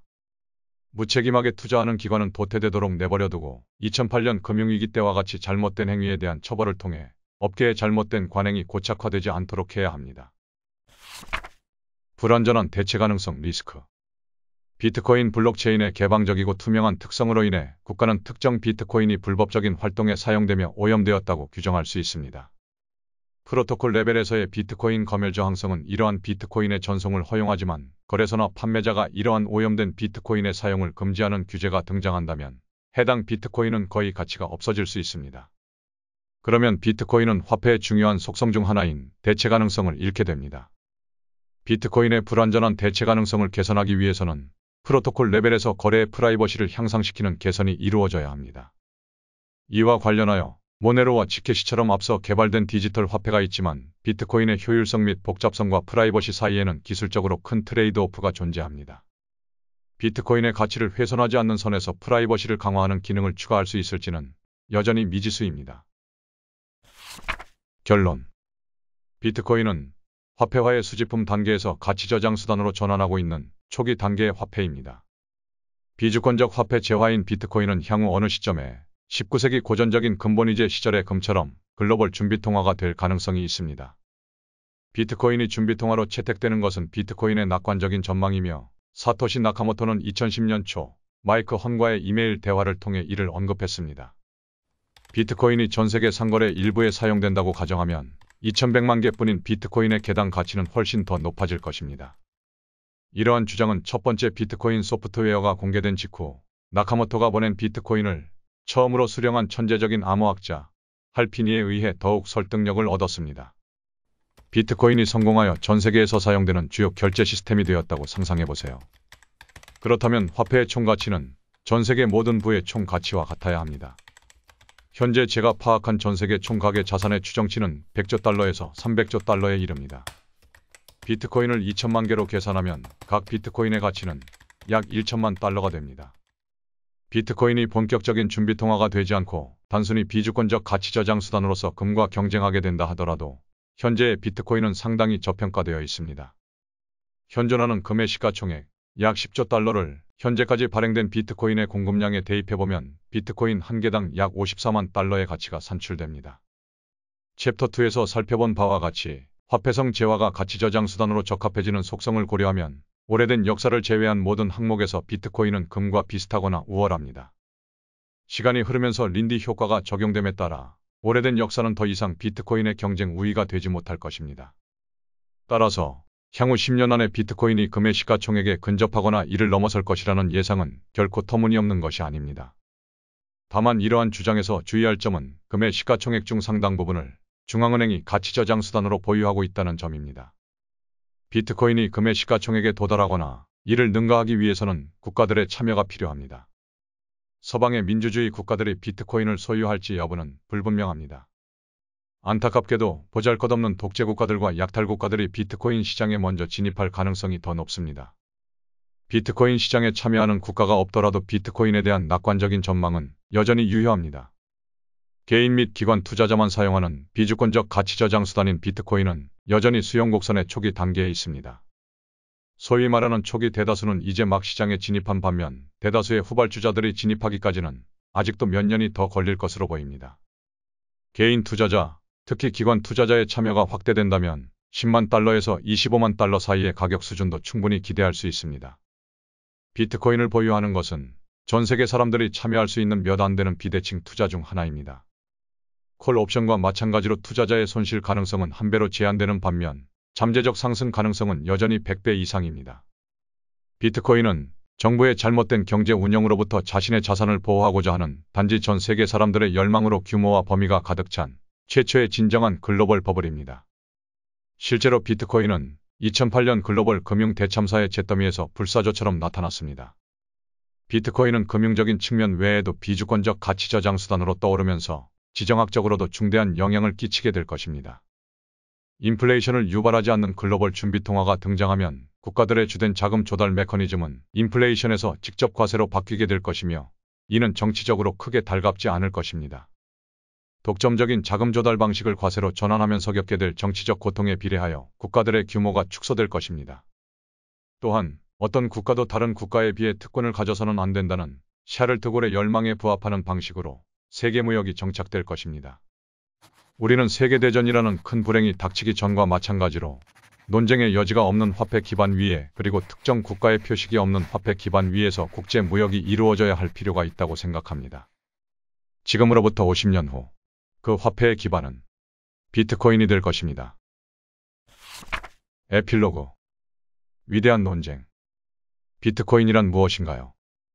단순해 보이는 이 질문과 이에 대한 답을 찾기 위한 논쟁은 비트코인 개발자와 투자자들의 커뮤니티를 몇 년 동안 뒤흔들었고 결국 2017년 8월 1일 비트코인 커뮤니티와 네트워크의 분열로 절정에 달했습니다.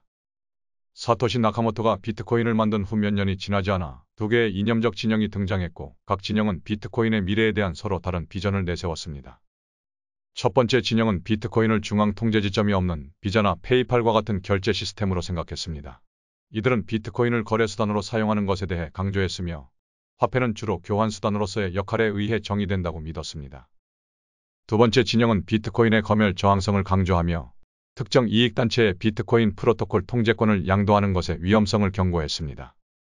이 진영은 비트코인을 금의 디지털 버전으로 비유하며 비주권적 가치 저장 수단으로서 비트코인의 사용을 강조했습니다. 두 이념적 진영 간의 논쟁을 더욱 혼란스럽게 만든 것은 비트코인을 만든 지 얼마 지나지 않아 비트코인의 창시자가 사라졌다는 점이었습니다. 비트코인 아이디어를 온라인에 처음 공개한 지 772일 만인 2010년 12월 12일 사토시 나카모토는 온라인 비트코인 포럼에 마지막 글을 남기고 사라졌습니다. 나카모토의 잠적은 그가 만든 초기 상태의 소프트웨어 프로젝트에 큰 영향을 주었습니다. 창시자 없이 비트코인 소프트웨어를 개발하는 개발자 커뮤니티는 어떠한 기준이나 공동의 미래 비전 없이 작업을 계속해야 했습니다. 비트코인 프로젝트에 대한 나카모토의 염원을 가장 명확하게 알 수 있는 것은 2008년 10월 31일에 공개된 비트코인 백서라는 유명한 논문입니다. 하지만 이 짧은 백서에서는 비트코인을 교환 수단으로 바라봐야 하는지 아니면 가치 저장 수단으로 바라봐야 하는지에 대한 명확한 답을 얻을 수 없었습니다. 사토시는 비트코인을 개발하는 개발자 커뮤니티에 수백 개의 포럼 게시물과 이메일을 작성했음에도 불구하고 비트코인의 화폐적 성격을 명확하게 설명한 적이 없었습니다. 다만 일부 글에서 나카모토는 비트코인이 금과 유사하다는 점과 가치 저장 수단으로 사용된다는 점을 강조했습니다. 비트코인은 전형적인 귀금속에 가깝다고 할 수 있습니다. 비트코인은 가치를 유지하기 위해 공급량을 조절하지 않으며 오히려 공급량이 미리 정해져 있어 가치가 변합니다. 사용자 수가 증가함에 따라 비트코인 한 개당 가치가 증가합니다. 사용자가 증가함에 따라 가치가 상승하고 더 많은 사용자가 가치 상승의 이점을 누리게 되는 선순환 구조를 만들 수 있는 잠재력이 있습니다. 또한 나카모토는 비트코인을 결제 수단으로 사용하는 것에 대해 여러 차례 언급하며 화폐의 교환 수단으로서의 역할을 강조했습니다. 아직 초기 단계인 비트코인은 각각의 비전을 그럴듯하게 실현하는 것처럼 보입니다. 비트코인의 네트워크는 낮은 거래 수수료로 시작되어 전 세계에서 저렴한 비용으로 비트코인을 전송할 수 있었고, 이는 비자 신용카드 네트워크와 같은 기존 결제 시스템에 대비하여 우월한 위치에 있는 것처럼 보였습니다. 반면 비트코인의 교환 가치가 시간이 지남에 따라 크게 상승하면서 역시 초기 상태에 있는 가치 저장 수단임을 시사하기도 합니다. 그러나 배아 상태에서 모두 비슷하게 보이는 많은 생명체들의 DNA엔 시간이 지나면서 큰 변화를 일으키는 명령어가 각인되어 있습니다. 비트코인의 DNA는 프로토콜 합의 규칙이 있으며 앞으로 살펴보겠지만 이러한 규칙은 비트코인의 비전 중 하나만 실현 가능하다는 것을 분명히 해줄 것입니다. 프로토콜의 불변성. 프로토콜은 시스템 참여자들이 시스템을 사용할 때 준수해야 하는 일련의 규칙입니다. 소프트웨어 프로토콜의 예시로는 인터넷에서 데이터를 인코딩하고 전송하는 방법을 규정한 TCP/IP와 이메일 관련 인터넷 트래픽을 규정한 SMTP가 있습니다. 프로토콜은 물리적 세계에도 적용될 수 있는데, 예를 들어 전원 소켓에 대한 IEC 60906-2 및 NEMA 5-15 표준은 전기 플러그의 모양과 소켓을 통해 전달되는 전력의 전압 및 전류에 대해 규정합니다. 많은 참여자가 있는 소프트웨어 또는 하드웨어 시스템에서 정의된 프로토콜은 일반적으로 한번 사용되기 시작하면 수정하기가 매우 어려운데 그만한 이유가 있습니다. 참여자들은 대체로 비즈니스나 디바이스를 설계할 때 프로토콜의 불변성을 전제로 합니다. 따라서 널리 사용되고 있는 시스템의 프로토콜을 변경하는 것은 해당 프로토콜에 의존하는 참여자 생태계에 막대한 비용을 초래할 수 있습니다. 예를 들어 전원 콘센트의 모양이 변경될 경우 미국의 가정집들이 치러야 할 막대한 비용을 생각해 보십시오.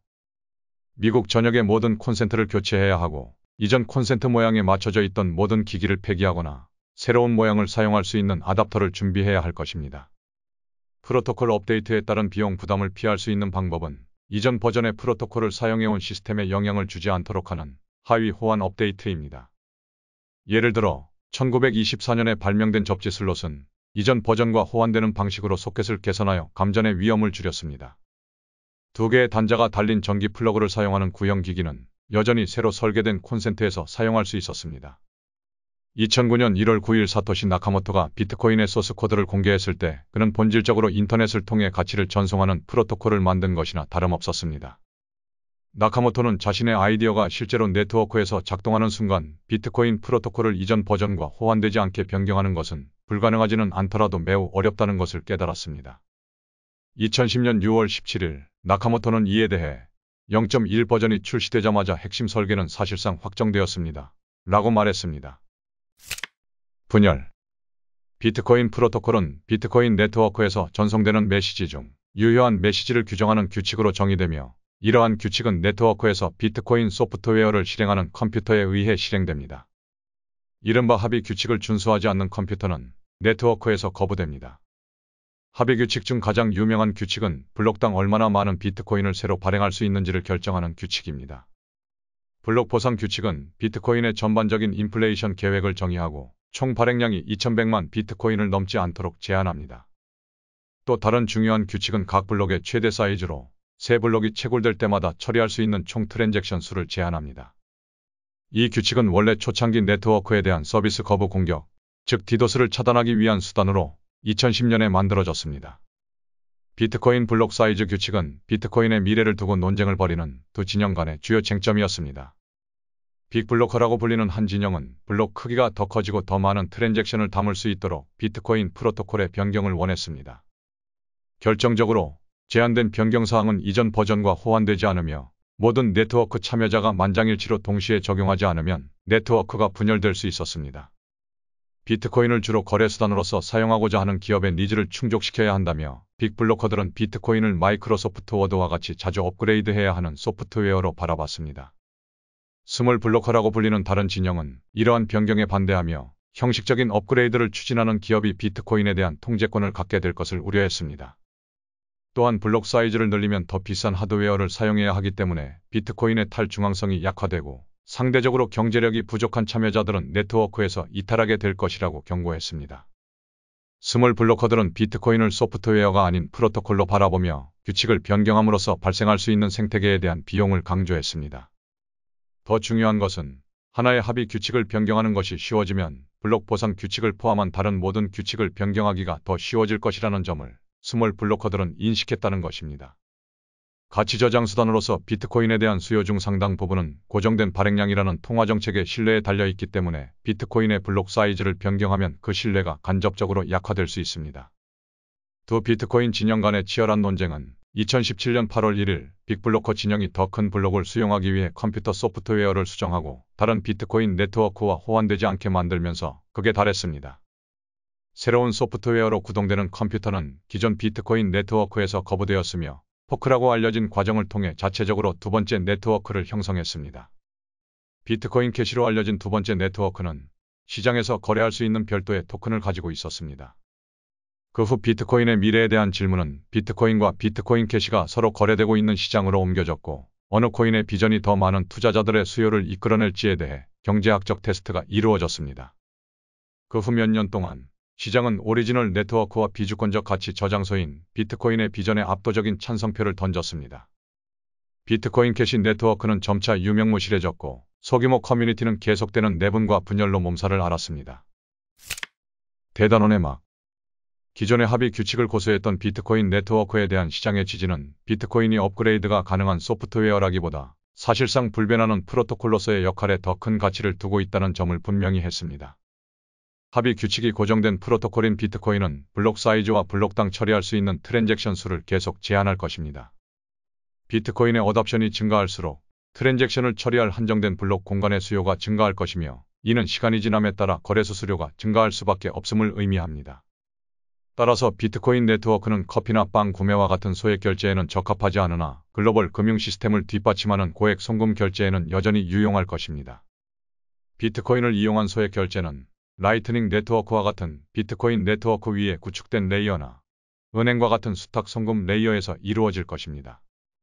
사토시 나카모토의 발명품에서 가장 먼저 가능성을 알아본 천재적인 암호학자 할피니는 2010년에 이런 글을 썼습니다.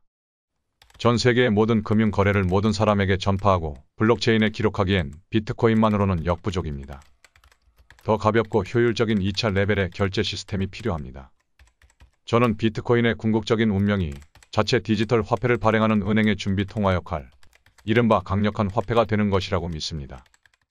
피니는 비트코인이 가치 저장 수단, 즉 그의 표현처럼 준비통화로 먼저 자리 잡아야 한다는 것을 암묵적으로 인정했습니다. 비트코인이 자리를 잡으면 상위 레이어 시스템을 통해 일상적인 결제에 사용될 수 있을 것입니다.